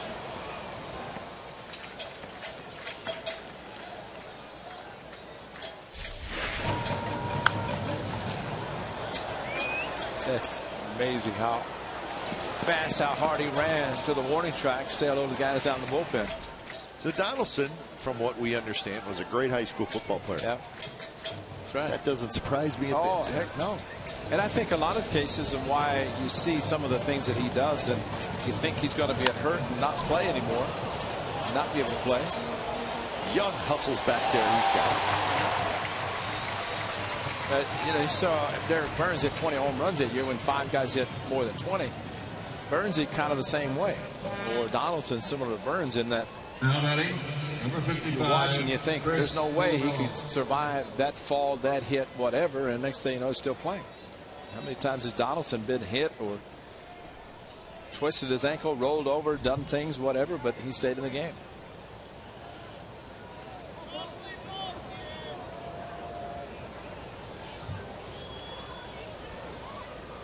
First pitch to Colabello. In for a strike. Going to be experiencing something that you would not expect on a 1:05 Saturday afternoon scheduled start. Shadows creeping over the home plate area. But of course, it was delayed 2 hours, and that's what's caused this effect. And normally, you don't have to worry about that in a day game. Well, it's going to be in play now for a couple innings. Yep. Because it is right at home plate, and it'll just move toward the pitcher's mound, and it will move quickly.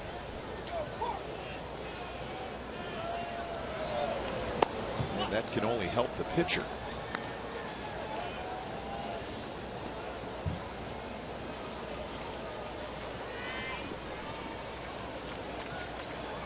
Foreman waits in the on-deck circle.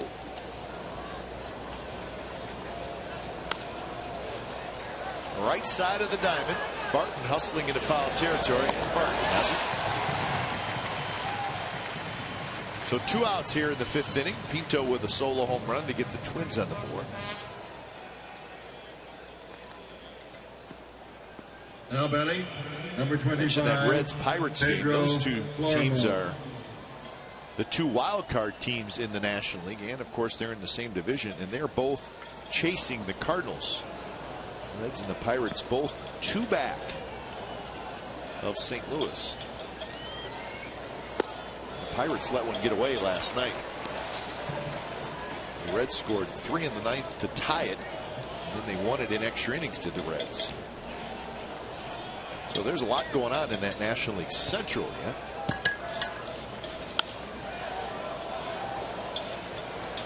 Chris Young trots in and over. He's got it side retired. Pinto with a solo home run, his 3rd of the year. Bottom of the 5th coming up.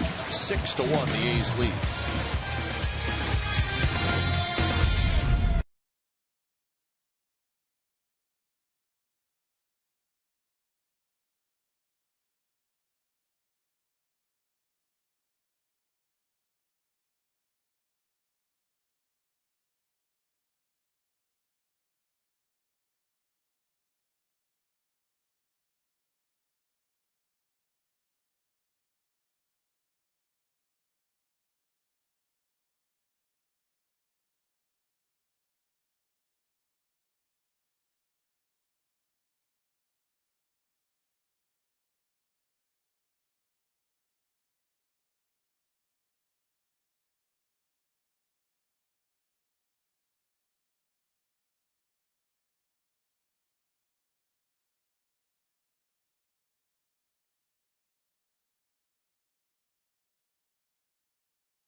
Is brought to you by Casino Matrix, San Jose's newest entertainment destination. It's open 24/7. Visit today and see for yourself the Casino Matrix difference. Is that my partner there getting jumped on by Sal Bando? I think that was. No. Back still hurts from that. I'd only had neck surgery that year whenever Captain Sal did it. Let his excitement get the best of him. First pitch to Suzuki is in for a strike. Suzuki, Reddick, and Choice. See, there it is. That's my partner with the shin guards on. Thanks, Sal. Oh, man. My neck just snapped, but that's okay. For the championship. You had the sweet white Adidas on, too. Yeah. You were an Adidas guy, huh? Whatever Frank Sinchek gave me. You know, you play for the A's and you weren't accustomed to wearing white shoes, then what do you have, Frank, in my size? And that's what he had. 1-2 to Suzuki, who has walked and grounded out.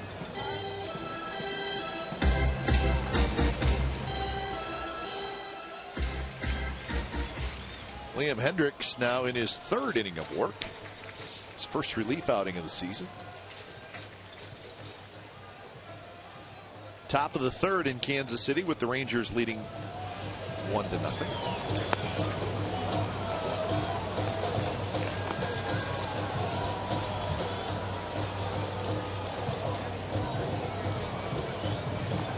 Indians leading the Astros 4-0 in the 5th inning. White Sox, Tigers are scoreless in the 3rd.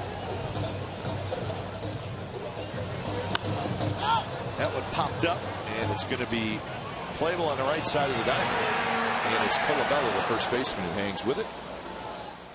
Tickets to potential American League Division Series games are on sale right now. Tickets will be available online at oaklandathletics.com/postseason, over the phone 877-493-BALL, and at the O.co Coliseum box office. And we encourage you to take advantage of the opportunity that so few teams get the opportunity. The A's looking for back-to-back seasons, playing in postseason, and if you want to watch some exciting baseball, get your tickets while they last. I think anybody wants to say, well, we'll wait till League Championship or World Series. Folks, you better take advantage of the first ever postseason game that the A's will be playing, if that's the case, and not wait around. Because I think every one of the players really appreciates the support they get.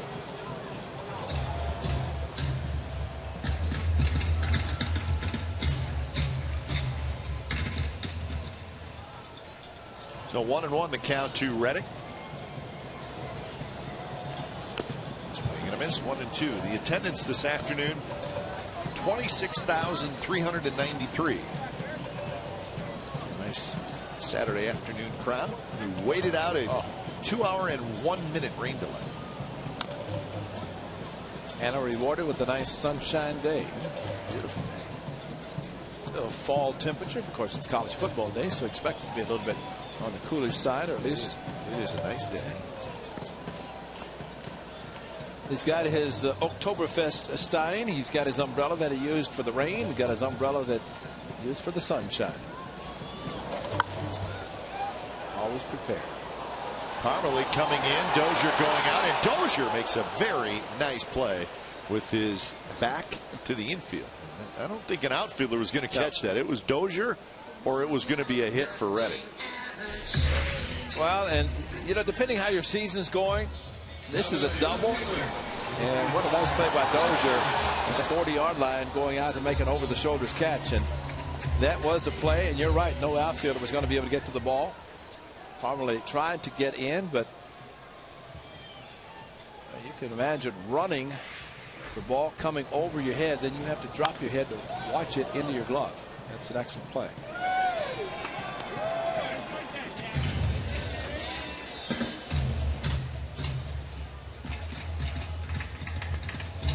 So A's t-shirt, Warriors cap, probably a Steph Curry fan. Well, it's just going to mention that I saw Roy Steele today. I did too. The voice of God was here. The first thing he said, you guys did a great job with Steph Curry last night. Said a great interview. Said one of the best he's ever seen watching a game right on Comcast Sportsnet California.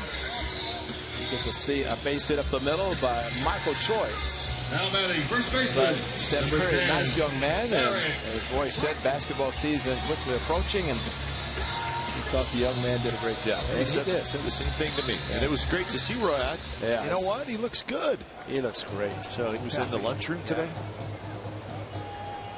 Oh, and he came out for the reunion back in April and did some of the announcing from the Diamond Vision, of course, on the PA, and there was that shot of him winding up his arms, scoring a run.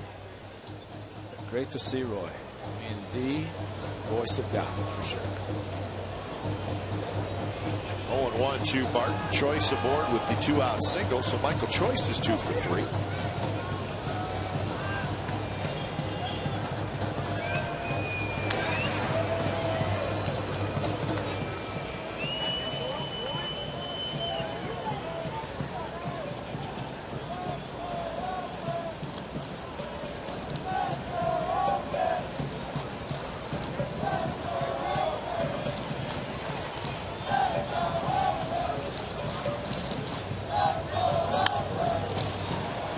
Slice down the left field line, and it would be foul ball. Fan right on the corner.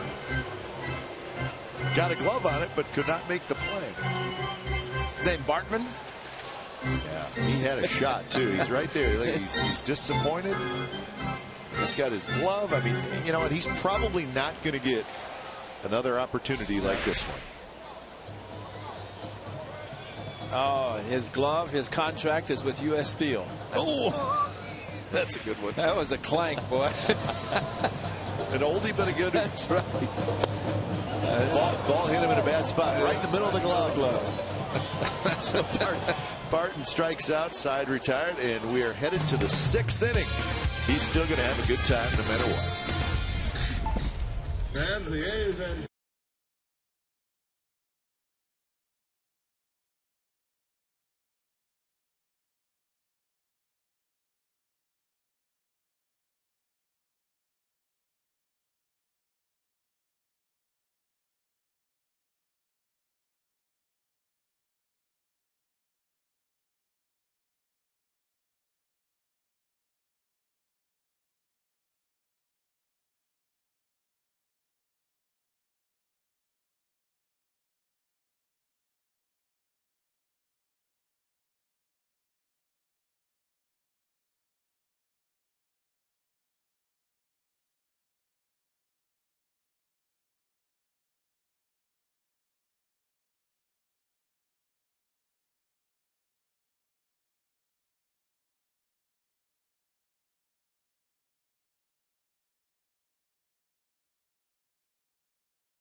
Thanks, Brody. 6-1, the A's over the Twins. It is the top of the 6th inning.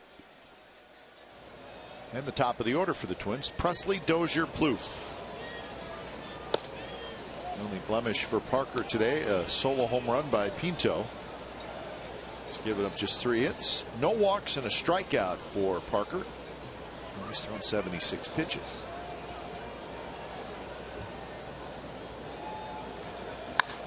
That one is lined but fouled on the right field line.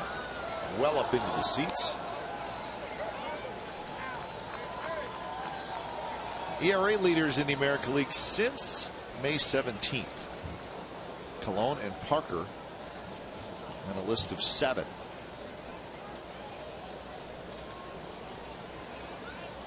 See Ubaldo Jimenez name on there. Yes. Boy, he's had quite a year, huh? He's been pitching very well. He's actually doing now what the Tribe had hoped they would do, what he did when they acquired it, but he did not. But a perfect time for them and for Jimenez. Tribe still leading 4-0 over the Astros in the 6th inning in Cleveland. And so you can see Bartolo Colon and A.J. Griffin, a couple of the A's starters, sitting side by side. And we know that Bartolo has an interpreter, an Ariel Prieto, that he uses quite a lot. And the thing about A.J. Griffin, he speaks Spanish. So I'm sure that conversation is going quite well. And really for A.J. Griffin to learn a lot from Bartolo, of course, how to pitch. And A.J. is right there understanding between Cespedes, Colon, and A.J. Griffin. Throw out some French, he would understand that too. I doubt that Cespedes Colon would speak French, but maybe.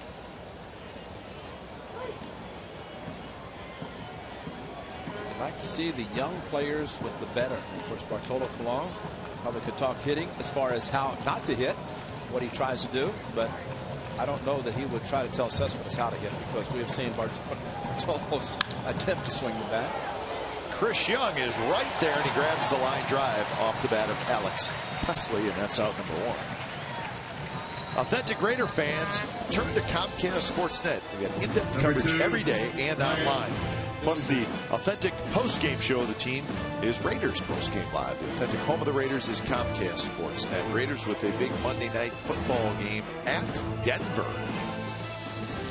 Before it snows. Yeah, that's true. That's important. If you're going to play there, play it in September.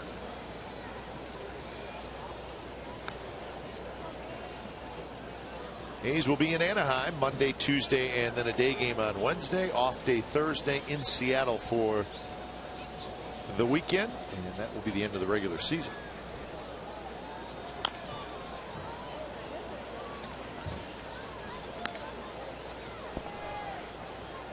Heck, those two teams, the Mariners and the Angels, playing this weekend in Anaheim. Angels won in extra innings last night.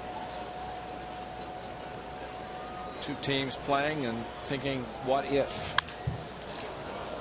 Shot to left. It's going to be over the head and off the wall. Choice.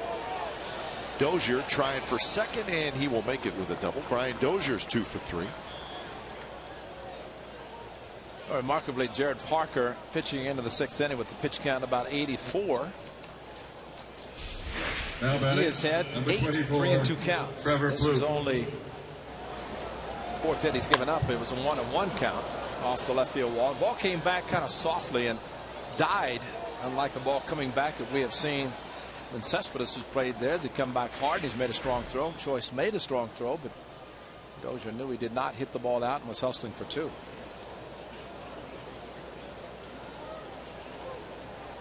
So here's Trevor Plouffe, who has hit a fly ball to center field, and he has singled.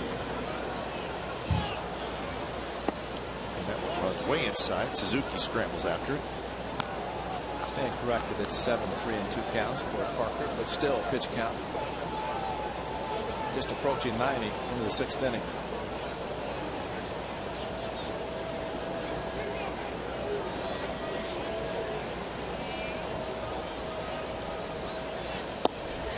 Strike called 1-1. So that double by Dozier, just the 4th hit that Parker has allowed.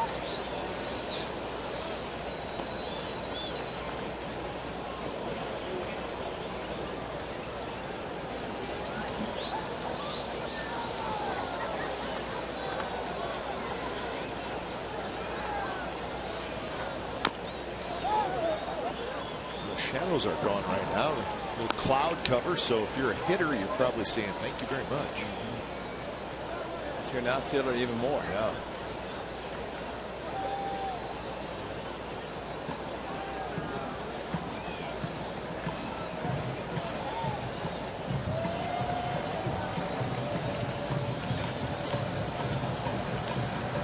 Parker ahead in the count to Trevor Plouffe, with Arcia waiting in the on-deck circle. Check swing, bouncer, foul. There's that cloud cover, which was there, and now it's gone because the sun's back. And there you see the shadows between home plate and the pitcher's mound. Got the at bat, checking out the scores back in the Midwestern Leagues. Checking out that Rangers score. 2 now. Changeup floated inside.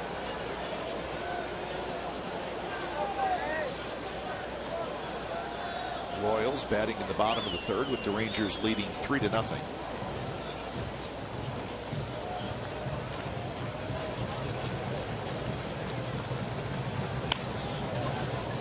On the ground, a one hopper toward Lowry, who throws in time. Plouffe is retired, and that's out number 2.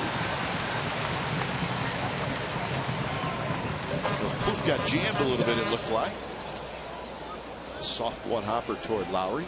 Now batting, number 31. We'll have to change up that missed, and then you come back with a good fastball, at least put in the back of the hitter's mind about something off speed coming. So here's Oswaldo Arcia, who has hit a pair of fly balls today, one to center and one to right. It's 3 for 11 in the series with a home run.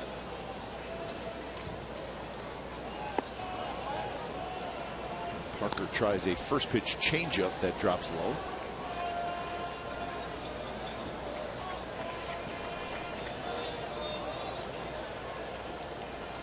Lots of power from this young man. We've certainly seen it. He's had 3 home runs against the A's this year. 6 games played. I think the best thing for him is the fact that he has power from left field foul line, right field foul line. And that is always going to make a hitter very good whenever he does possess that kind of power, to not have to try to pull everything. I was talking about the shortest distance down the line in which you're hitting, in this case a right field line for the left-handed hitter, but if you can go opposite field, straightaway center, that's great power. And that one's hit well to center, but Young goes back, squares up, he's got it inside, retired. A hit and a runner left, bottom of the 6th coming up. 6-1, the A's lead the Twins.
October 1st and October 3rd of last year. Oh, we'll never forget it. 2 postseason clinches on their field. They did it on Monday. They did it on Wednesday. The final one was a division clinching celebration. It was their first spot in the postseason since 2006. So, how often do you get to celebrate in the clubhouse a trip to the postseason twice? And the A's did it twice. And they were both full force, 100% celebrations. If you think that they backed off a little bit on Wednesday, that was not the case. So they got to do it twice. That doesn't happen very often. I still think that the best comment was made by the skipper, Bob Melvin, when the celebration was going full force on Monday night. I said, what about the next 2 games? He said, that's what Chip Hale's doing right now, telling everybody to get ready. So Chipper was doing it. Chipper wasn't celebrating much. He was, but deep down he was getting ready for game 161 and ultimately 162.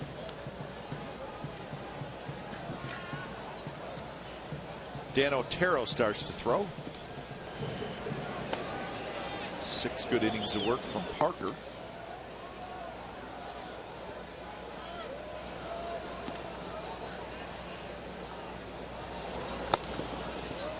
Two and one now to Young, who is 0 for 2 with a sacrifice fly.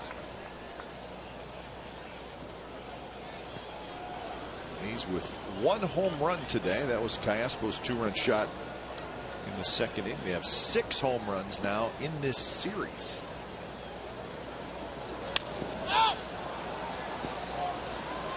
Form on the shortstop comes racing in, and he's gone.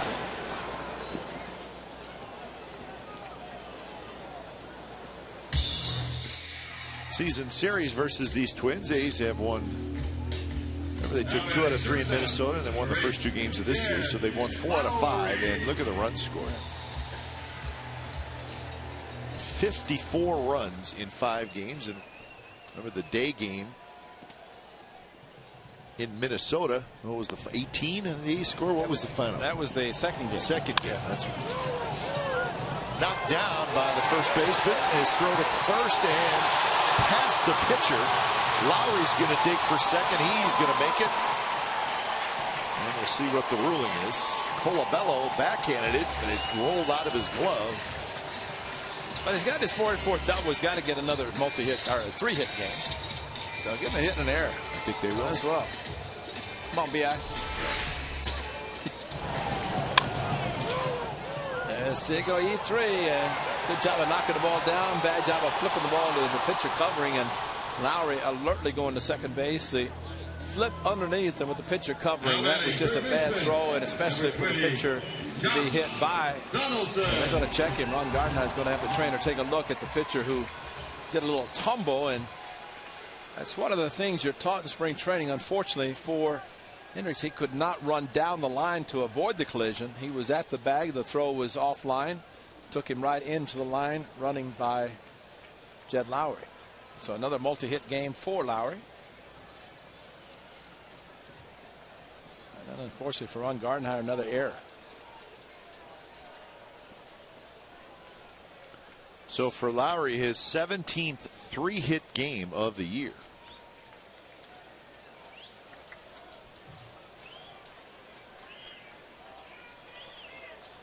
So today, 2 singles and a double.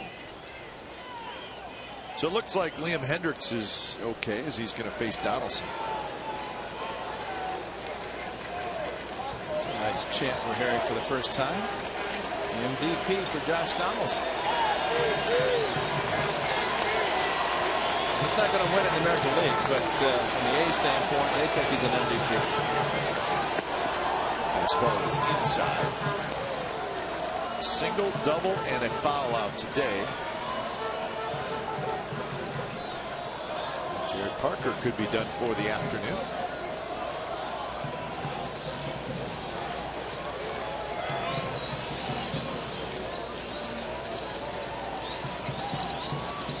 Swing and a miss. Donaldson chased a breaking ball. The count's even at 1-1. I was talking about those home runs, Ray. A good slider from this right-hander, and Donaldson opening up just a little bit. Home runs? He's now have 175 home runs in the year. That is tied for the 3rd most in the American League. So they've really come a long way since the All-Star break as far as total home runs hit. But you may be surprised at who the A's are tied with. Seattle Mariners. Really? Yep. Surprising. The Orioles lead with 200. The Blue Jays are second with 181, and then the A's and the Mariners have each hit 175 home runs. So the Orioles in that top of the list, huh? Orioles are on top with 200. Chris Davis has over a 4th of them by himself. Orioles lost today 5-1. They did not hit any home runs. And considering the length of the game last night or early this morning, they essentially finished this morning at 2:05 and played again today. They're probably laying the head down someplace trying to get some rest after a very long 24 hours. Think, yeah. Actually less than 24 hours.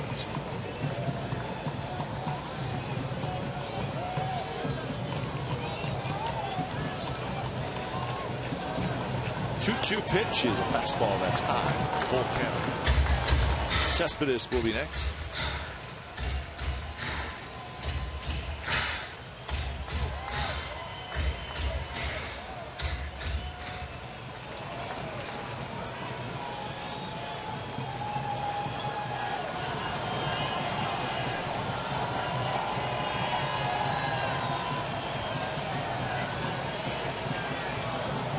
So the payoff pitch coming to Donaldson with a runner in scoring position.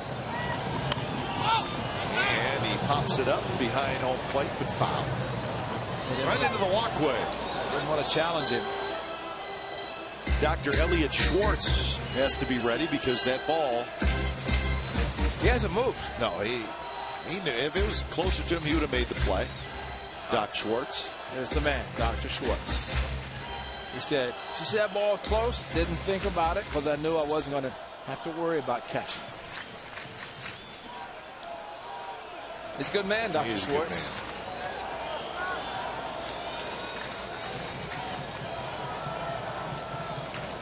So another 3-2 from Liam Hendriks to Josh Donaldson.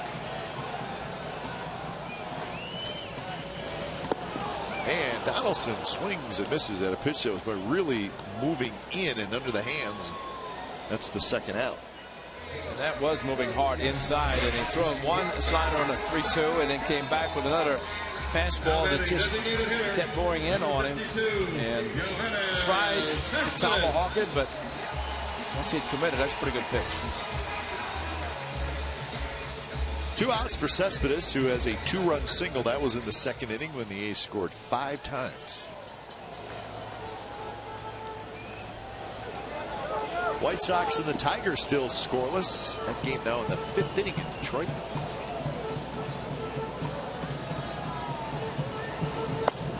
Fastball swing and miss. Kind of wondering, Kike, once in shallow left field, that there's so many birds just on the grass. They're just maybe half a dozen birds. That's a good question. That's right where they were looking today, and as the spot that was maybe had the most water. Yeah. Maybe that has something to do with it. Congregating in that one area. Worms. That's what I was thinking. Worms. Get the kitties, huh? Worms. They're picking, aren't they? Or maybe thing I can think. You know what Clay Wood's got on aerating the field. That's a good call. Attaboy, Clay. Just a little at a time. Yeah, somebody else just came in to join in. It's about, maybe 3 7, about 8. Says it's a line drive that way. They'll scatter fast. Well, maybe the Seagulls would have a tough time today because they know when it's a day game and a night game, and this is kind of in between the rain delays, so maybe that's what they're doing there. Something is out there. Sunflower seeds or something.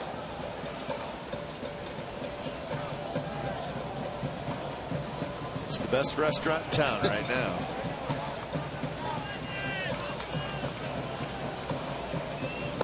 Fastball, and Cespedes swings and misses. So Liam Hendriks strikes out Donaldson and Cespedes with a runner at second, and we're moving to the 7th inning, 6-1.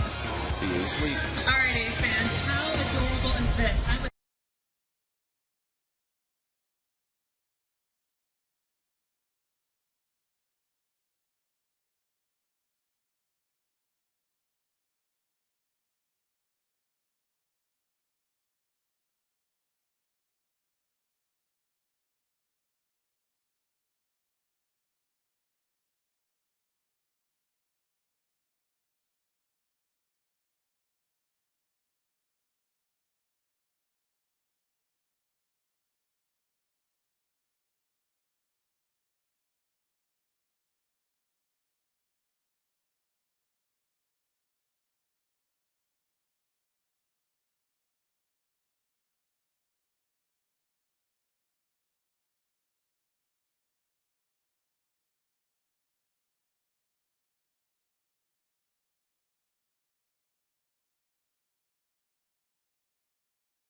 Rain delay, not grass growing, rain delay. 2 hours and 1 minute to start game 3 of this 4-game weekend series. Tim McClellan, crew chief, and the tarp's off. Clay Wood and his ground crew puts it all back together, and that tarp being rolled up and saying we're not going out again. They don't even bother just putting the tarp off the field, taking it off. They cover it, which means that it's it. And See, a lot of people with their kind of the ponchos to stay dry.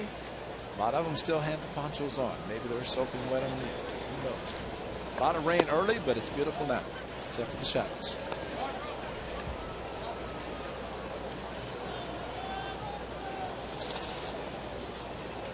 So 1-0 the count to Ryan Doumit. Dan Otero is the new pitcher for the A's.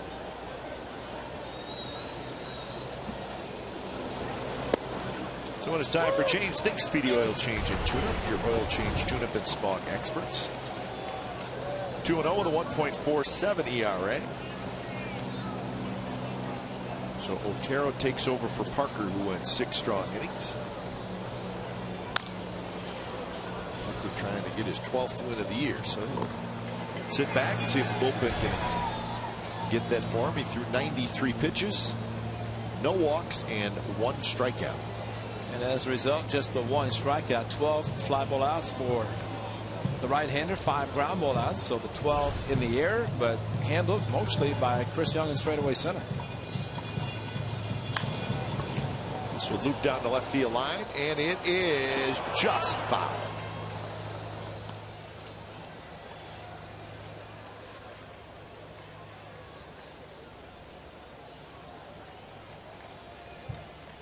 It's amazing the strength of these guys. We saw Pinto hit a home run on a changeup, and now Doumit just kind of throwing his bat at the ball and landed very deep in left field. Fortunately, just foul.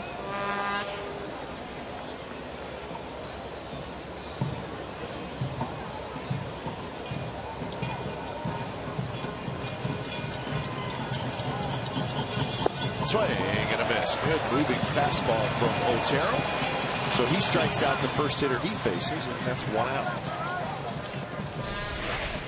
This ball run away from the left-hander. That's a great pitch, and Dan Otero, good sinker ball pitcher, and that running fastball, Doumit trying to make contact, but not. So an excellent pitch by Otero. Dan was telling me that we have a fan down in Florida. We do. His father, Jorge Otero, is the father of Dan Otero, who's now, I don't know how many grandchildren. We know he has at least one now. He's got one for sure. Yeah. With Dan and his wife having a baby girl. So Jorge in Florida, as Dan said, he watches the games, watches us. So nice. We welcome Mr. Otero to Comcast Sportsnet California.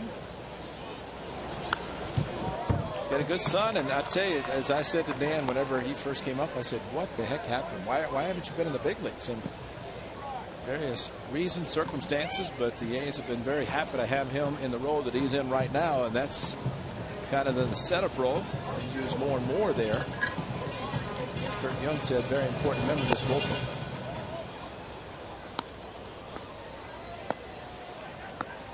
One and 2 the count to Pinto, who hit that home run in the 5th inning for the Twins' only run.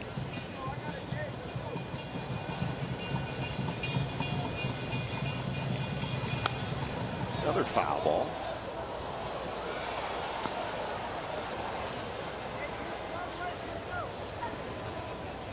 Game in Kansas City's in the bottom of the 4th inning. Still 3-0. The Rangers over the Royals.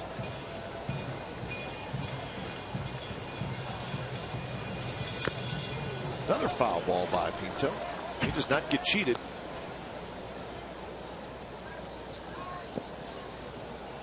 When a hitter doesn't get cheated with 2 strikes, and we're seeing more and more where hitters with 2 strikes swing hard. Sometimes a pitcher can use that to the advantage. A catcher maybe call a pitch that's going to be out of the strike zone instead of giving something close to make contact.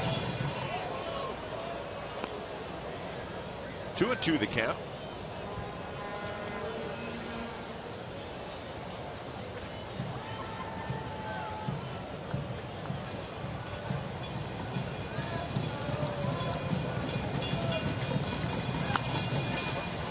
Shallow right field, and that's going to be a base hit for Pinto. He drops it between Callaspo and Reddick.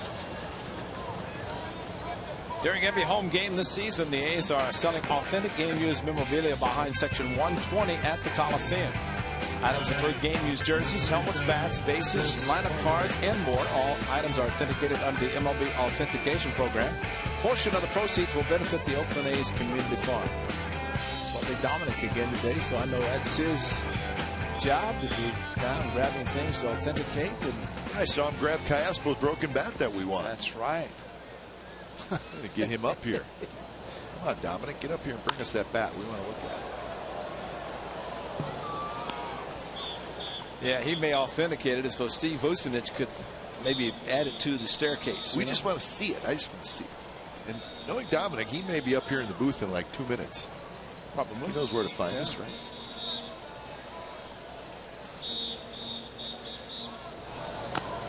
Parmalee fouls it. Eric Farrell also is usually involved in getting all that memorabilia for the sale. And if the key is the authenticated, and the MLB big program, the authentication program. You don't mess with Dominic; he's too big, strong.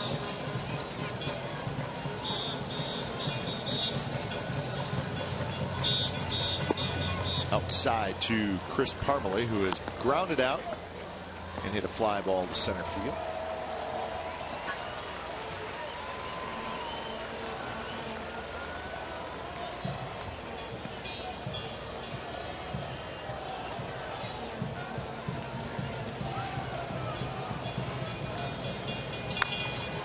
Barton has it, spins, guns it to second for one, and no throw to first. Lowry held on to it, throws a little bit low for Barton, and Lowry decided to just make sure he gets the one out. And he did a great job by getting off the bag and making the quick throw, and Dan Otero right behind him going to cover first base, waiting for the throw that never came. But you're right, with the throws low, you want to make sure getting one out, especially with the A's lead. They started to throw, but no reason to throw to first base. After all, probably getting down the line very quickly. And since that would be the second out, no reason to try to hurry a throw and put a runner in scoring position. So all the way around, a very good play by Jed Lowry. Here's Colabello inside.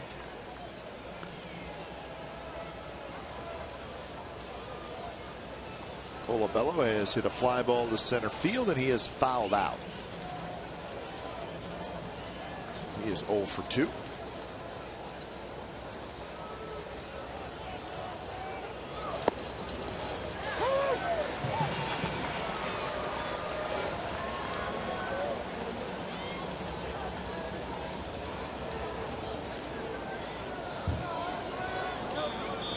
Colabello had a huge year in the minor leagues. 352 for AAA team.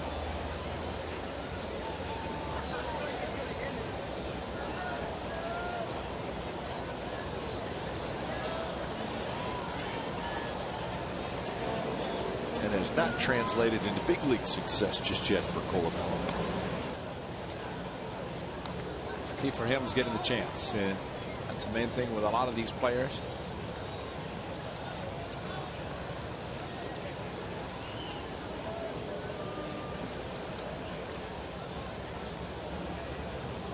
Parmalee with his lead at first, and the pitch is fisted towards second. Callaspo flips to first, side to tie. We've reached the 7th inning stretch here at the Coliseum, and it's the A's leading the Twins 6-1.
by Xfinity, home of the most live sports, and by Toyota. Do the math and save at your local Toyota dealer.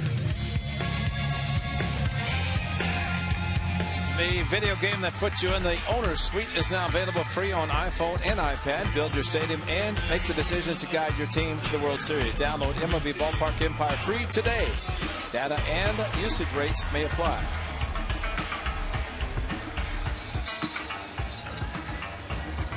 Some Jared Parker fans, and he pitched well again today. Going 6 innings. And another hit for Callaspo. He just stands in there and whacks one to right field. So he's 3 for 4. He's hit 13. Hey, there's our bat. Maybe they just put a screw in it and, you know, taped it up a little bit like you did as a kid. Probably not. Now batting, the catcher. Nails. Number 22. Nails. Yeah. Kurt Suzuki. I took some bats to Venezuela when I played down there. Yeah. I broke a bat. Hey, can I have your bat? I said, no, give me my bat back. I put nails and took tape, wrapped it, you know. It was your gamer. That's right. Definitely a gamer. So I made sure I kept it. Hey, Dominic, will you get up here and bring us that bat so we can look at it? You need to be up here in the next 10 minutes, big fella.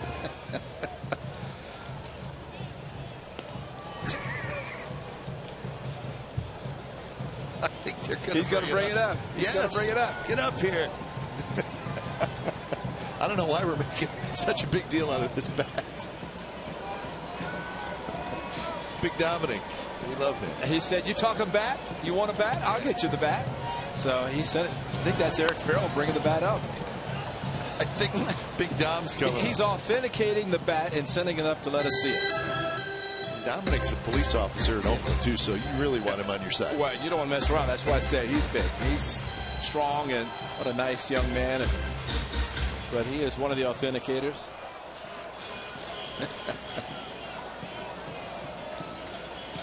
So we're going to see that bat, see if we're going to make some furniture. 1-1 the count to Suzuki, who's 0 for 2 with a walk, and that one is drilled to left field. Arcia's going back. He's at the wall, and that baby's gone. And it's 8-1. The Athletics lead on the Kurt Suzuki 2-run homer.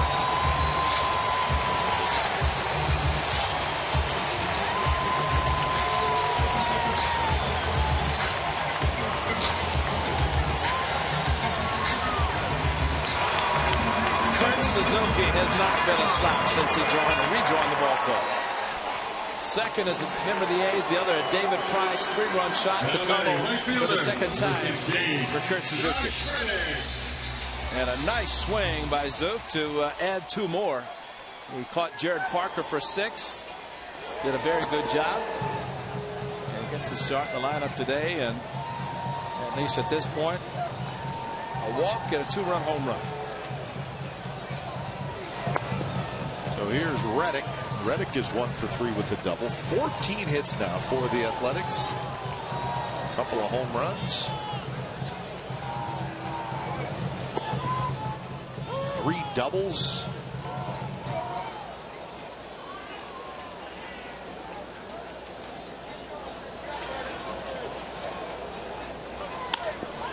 Reddick shoots one to the left field line, but foul.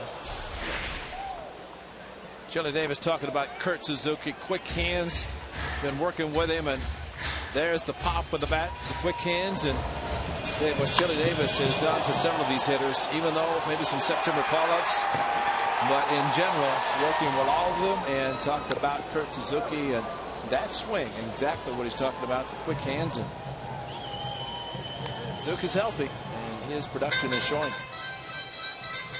He was so concerned this game was going to be rained out today, so I'm in the lineup and it's pouring down rain. And give me a break. We got a break and 2-run home run.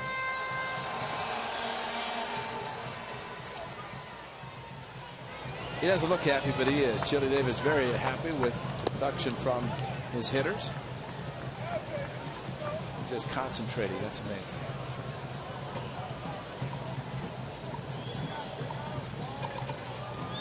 Payoff pitch to Reddick, and he just got a piece of it.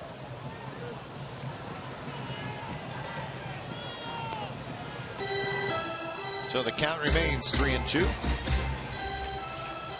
7 home runs now in this series for the Athletics.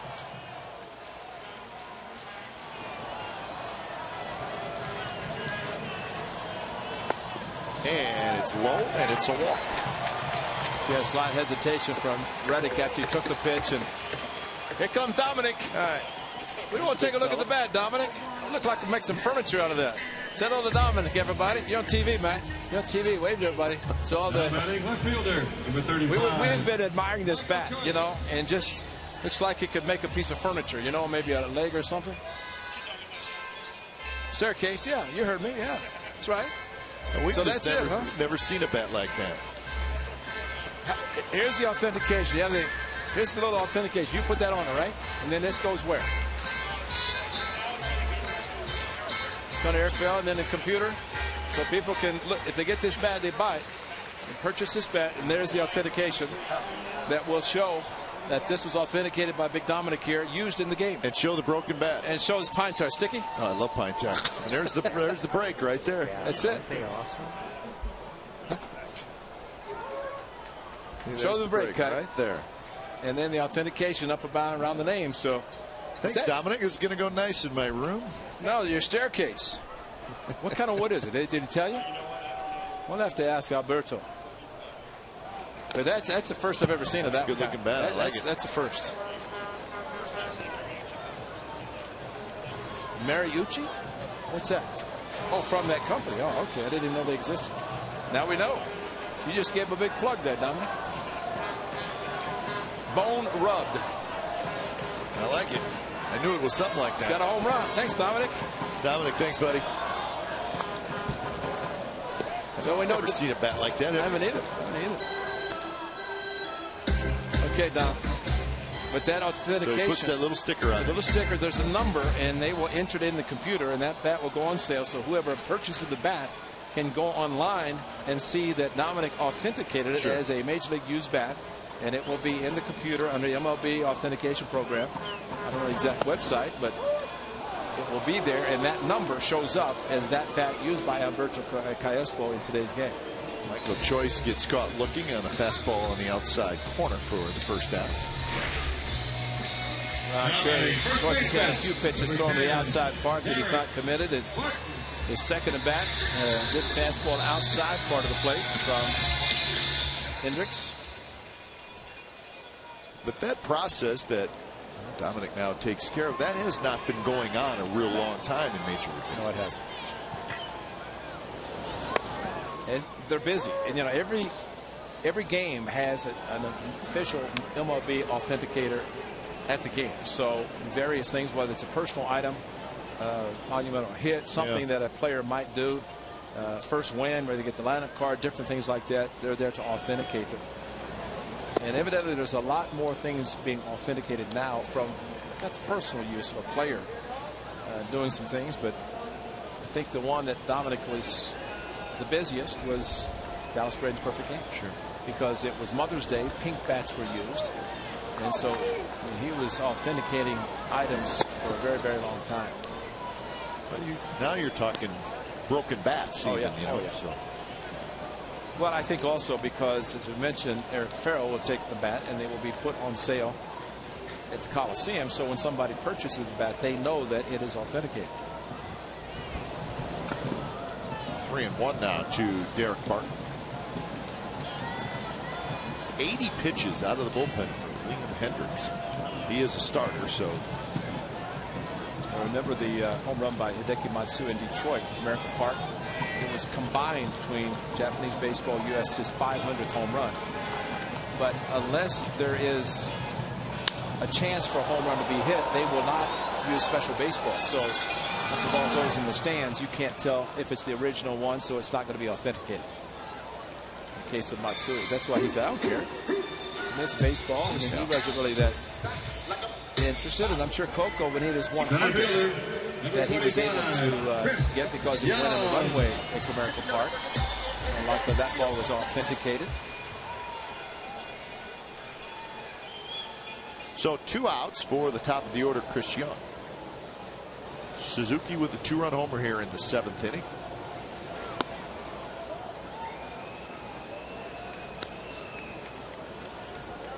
Chris Young is 0 for 3 with a sacrifice fly.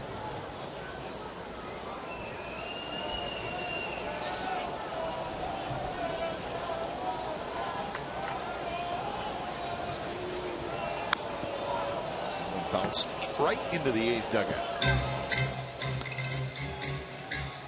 Full dugout. Make sure everybody's okay, and they are. Sogard ended up with it.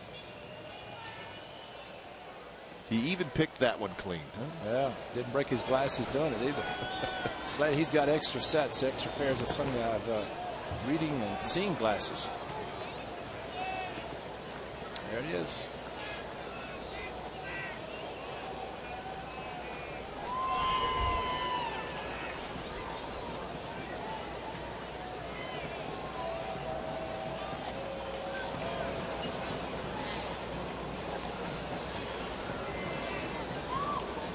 Swing and a miss on a fastball. They've gone to the top of the 6th inning in Kansas City, with the Rangers coming to bat, leading 3-0. So far, it seems like Matt Garza is doing. He's what pitching well. The Rangers wanted him to do, and of course, speaking of Sogard, it was that Saturday afternoon here. The last time the Rangers were in town, Matt Garza had a few bunts against him in the game, one especially a safety squeeze by Eric Sogard. Fastball, Young swings and misses, side retired. Home run by Kurt Suzuki, his 2nd with the A's this year, and it extends the A's lead to 8-1 as we head to the top of the 8th inning.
Is brought to you by Cache Creek Casino Resort. Cache Creek's Challenger Slot Tournaments, free entry daily from 2 p.m. till 10 p.m. Visit cachecreek.com for details. Thanks to the Suzuki home run, it's now 8-1. The A's lead, sitting on a magic number of 2 to clinch the division. So they need one more win and a Rangers loss if they want to clinch the division today. Jerry Blevins comes in. So when it's time for change, think Speedy Oil Change and tune up your oil change. Tune up and Spawn Experts. So Otero goes an inning. Now the 8th belongs to Jerry Blevins facing Florima.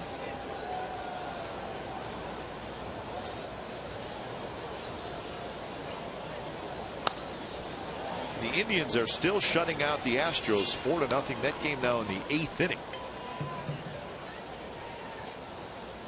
The White Sox and the Tigers still scoreless in the 7th inning. So Sale and Porcello living up to the billing, it sounds like, in Detroit. But Chris Sale is tough, as the A's know, even though they beat him in back-to-back starts. Sunday and a Friday. Sunday here, Friday in Chicago. It was Donaldson the walk-off here in the Grand Slam in Chicago. And you look at what the A's have done, and sure, they're facing some young pitchers at the Twins, and they've done to Houston, but they've been beating some big pitchers this year, some #1 starters, and it seems like they accept the challenge, rise to the occasion whenever they face the #1s. Blevins, nice slider, catches the outside corner. Florimon strikes out. One of the big sweepers starting outside. This is way out of the strike zone, and watch it come floating in. And how many hitters you see will freeze, and then it just comes right back over the plate. He's walking the dugout knowing that it's a perfectly thrown pitch. Sometimes you don't even want to hear the umpire say strike, because you know it is. So 1 out, and here's Presley, the left-handed hitting leadoff man.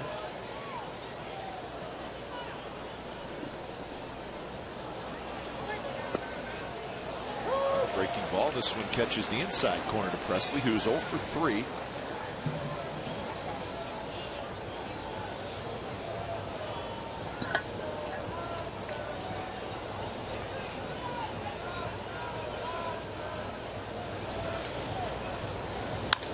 There's a line drive, and that's going to be a hit. Drops in front of Chris Young in center field. So Presley has hit number 6 for the Twins.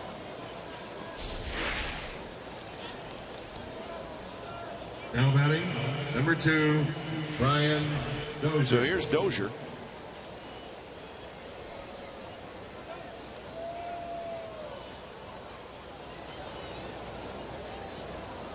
Dozier has singled and doubled and also popped out 2 for 3.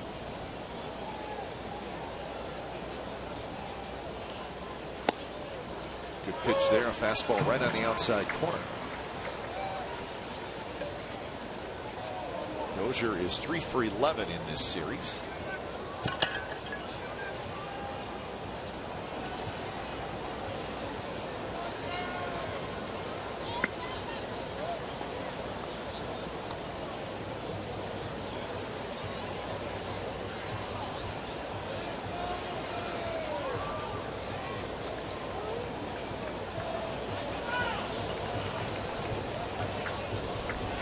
Presley not being held, so he's got a good lead at first.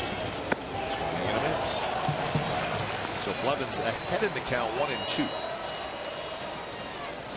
Sometimes the hitter will not give an umpire a chance to make a call on a close pitch because they swing at it. I think that's beneficial to the A's, that a lot of times the pitchers don't have to necessarily throw perfect strikes.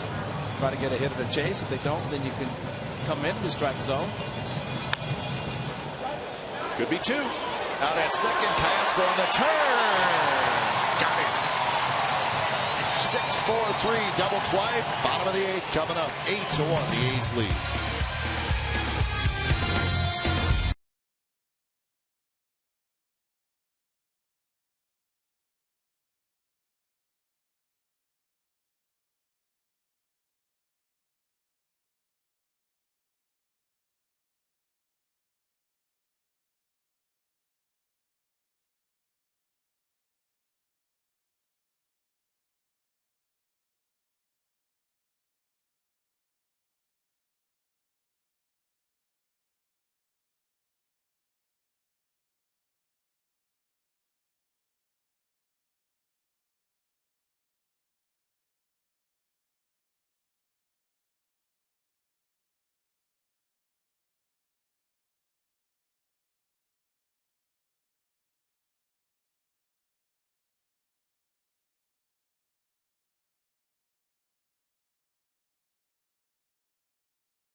summary brought to you by your local Toyota dealers. It was a 5-run second inning for the Athletics. Cespedes had a 2-run single. And then the very next batter was Alberto Callaspo. Boy, he's been hot. A 2-run homer. Callaspo has a 3-hit game. So 1 in the first, 5 in the second, 2 more in the 7th on the Suzuki home run. And the A's lead this one 8-1 after a 2-hour and 1 minute rain delay. So bottom of the 8th inning. Lowry swings at the first pitch, and it's a high fly ball to center field. Presley has it, and that's out number 1. So Jed Lowry 3 for 5 as he heads back to the dugout. I'd like to see the disappointment of the player when he already has 3 hits and he makes an out in his last at bat, or what he hopes to be the last at bat, and he gets upset. I think greediness of players. You know, that guys want to keep getting hits.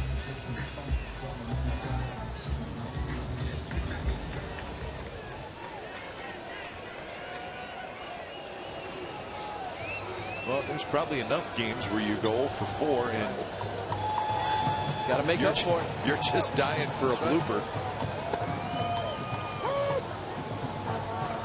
You ever have a game where you struck out 3 times and you said, "There's no way I'm going to strike out 4 times. I will." And that's not a good. I will swing at the first pitch and just try to hit a ground. That's not a good approach. No, when you're thinking about just making contact. I don't care who's pitching. I'm going out bunt if I have to. Speaking of great advance, now you know your brother's history.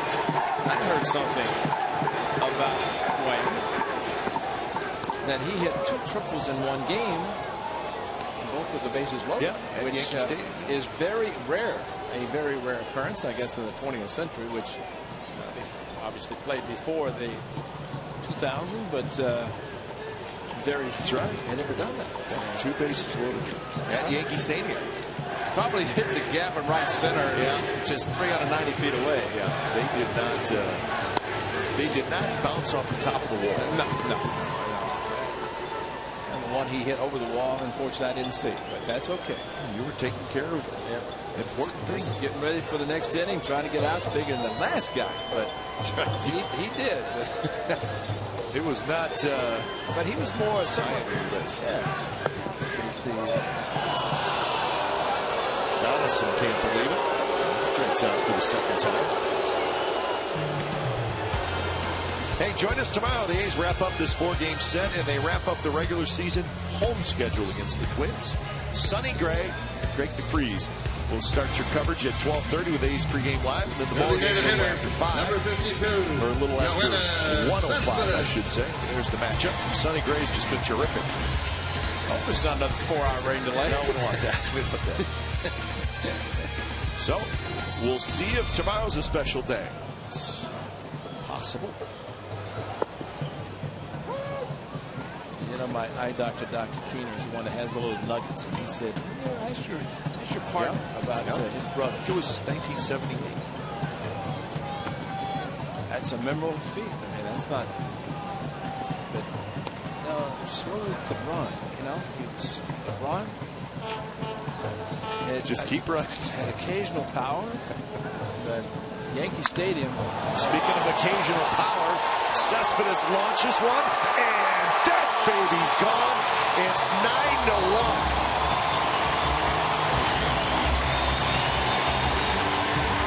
See, when you're talking about great power hitters, and then Cespedes steps up, he's going to hit a home run. And he did. Well, Dwayne Kuyper, Yoda Cespedes kind of one and the same, you know, sort of. So number 26 for Cespedes. And well, the power, and what we saw with young catcher Pinto of the Twins. Watch this swing by Cespedes. Wow, that's just a front foot swing, and the ball jumped off his bat, and just the sound. And I bet he doesn't have the same wood that Caius. He probably has better wood than Caius. Don't hurt yourself, guys. Well, it's kind of a tribute to keep your hands back. Oh, yeah.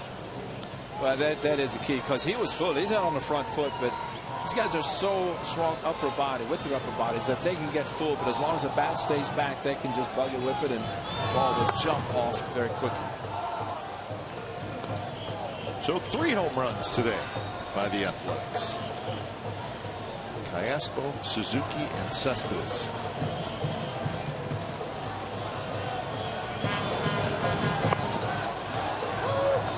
One now to Callaspo, who's got 3 hits, 3 RBIs, 2 runs scored.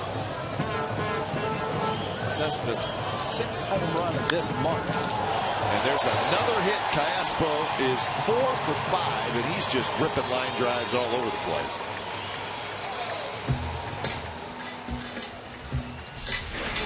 Watch the swing. Watch how he got out on the front, and that's just upper body. That's very, very quick bat speed. But his first home run this month against a right-hander. The 5 previous home runs of his 6 have been against lefties and Exmo. I mean, that's all arms and upper body. His legs, his lower body had committed. He got his signs for you. Yeah.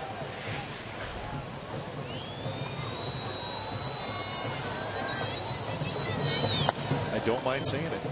Hey, you'd like to say it a whole about 100 and how many? 78, 79 now? Wow. Yeah, put on a power show. Walt, what's he saying? Cespedes went over to talk to Prieto's interpreter, and Walt Horn sitting there going. If Walt starts nodding in agreement, then we're going to call him on it. Yeah. Say, Walt, did you have any idea what they were talking about? Don't lie to us, Walt.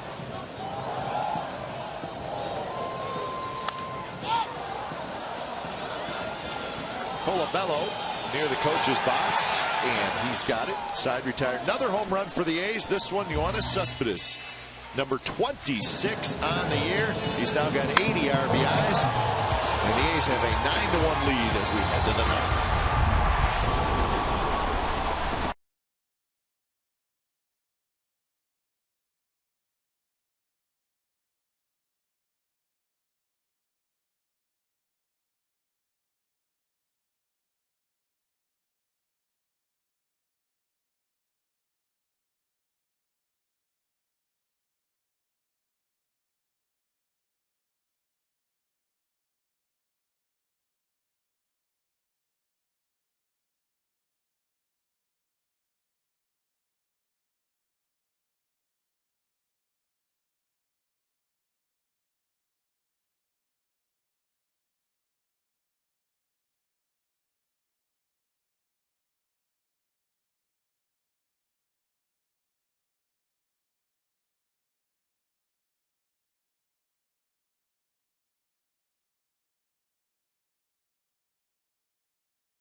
Season with a commemorative A's team photo presented by Kingsford Capital Management. 10,000 fans will receive this limited edition team photo, complete with the 2014 A's schedule on the back. For tickets and information, visit oaklandathletics.com/tickets. Good looking group. And the A's with a 9-1 lead. Three outs away from a magic number of 1 as we continue to keep a close eye on the Rangers leading the Royals 3-0 in the 7th inning. And Jerry Blevins will try to wrap this one up and get the A's their 92nd win of the year. The Indians just won. They beat the Houston Astros 4-1. Scott Kazmir got the win. He had 10 strikeouts in 7 innings. So the Indians holding on to that second wild card spot with their win. 21,201 was the attendance in Cleveland this afternoon.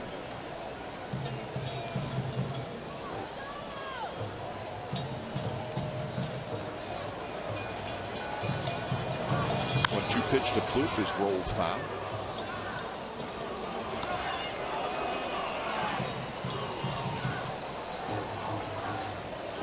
Plouffe is 1 for 3.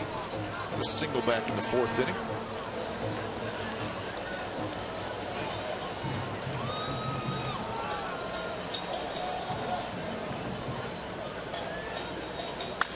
A shot to center, and Chris Young caught it.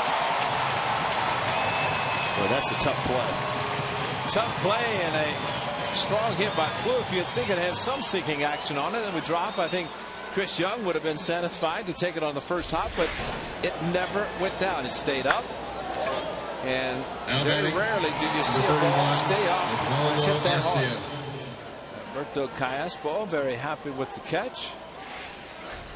Happy that he's on the infield, didn't have to worry about making a play like that. Chris Young's played a good center field today. He's been very busy.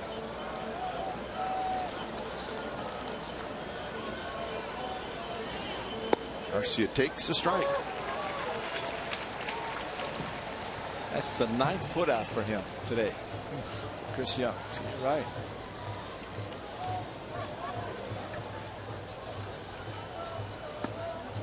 And that one a fastball outside corner. Strike 2 call.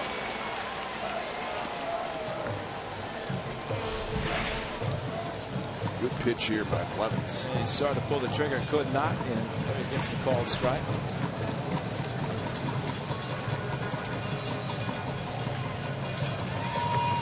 Fastball is low.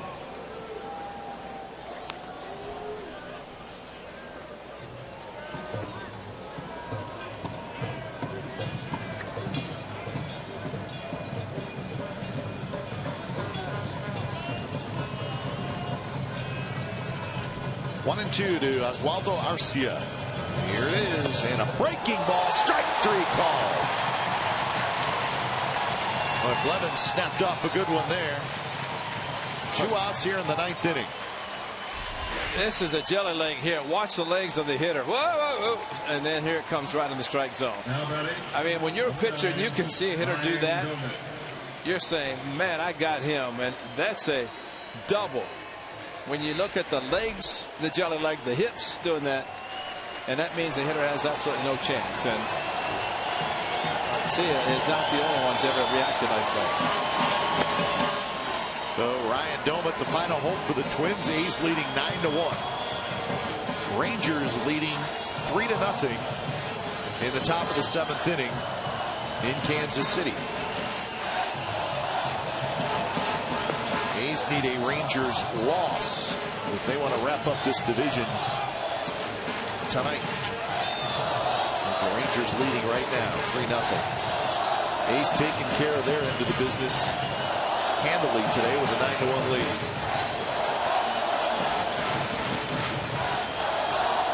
To a pitch swing and a miss. Fastball questionable whether it's in strike zone, but the hitter Doumit was looking. Fastball got it, maybe a little bit low.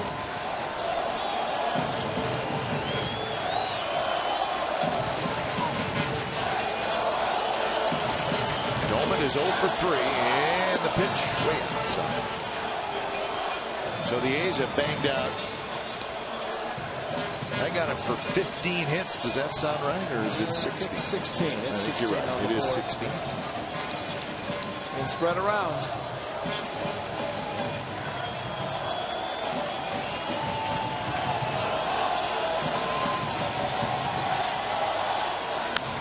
Bounce to third. Donaldson with a great play. Gets up, throws, and they got him, and that's the ball game.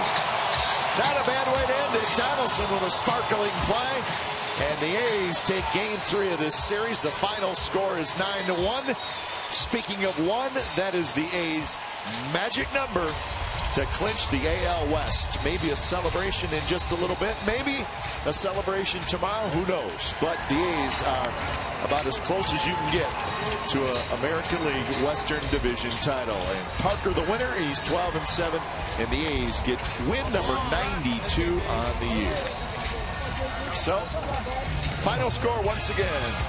The Oakland A's 9 and the Minnesota Twins 1. You've been watching Oakland A's baseball on Comcast Sportsnet California. Don't go away. A's postgame live with Brody, Shooty, and Bip starts right now.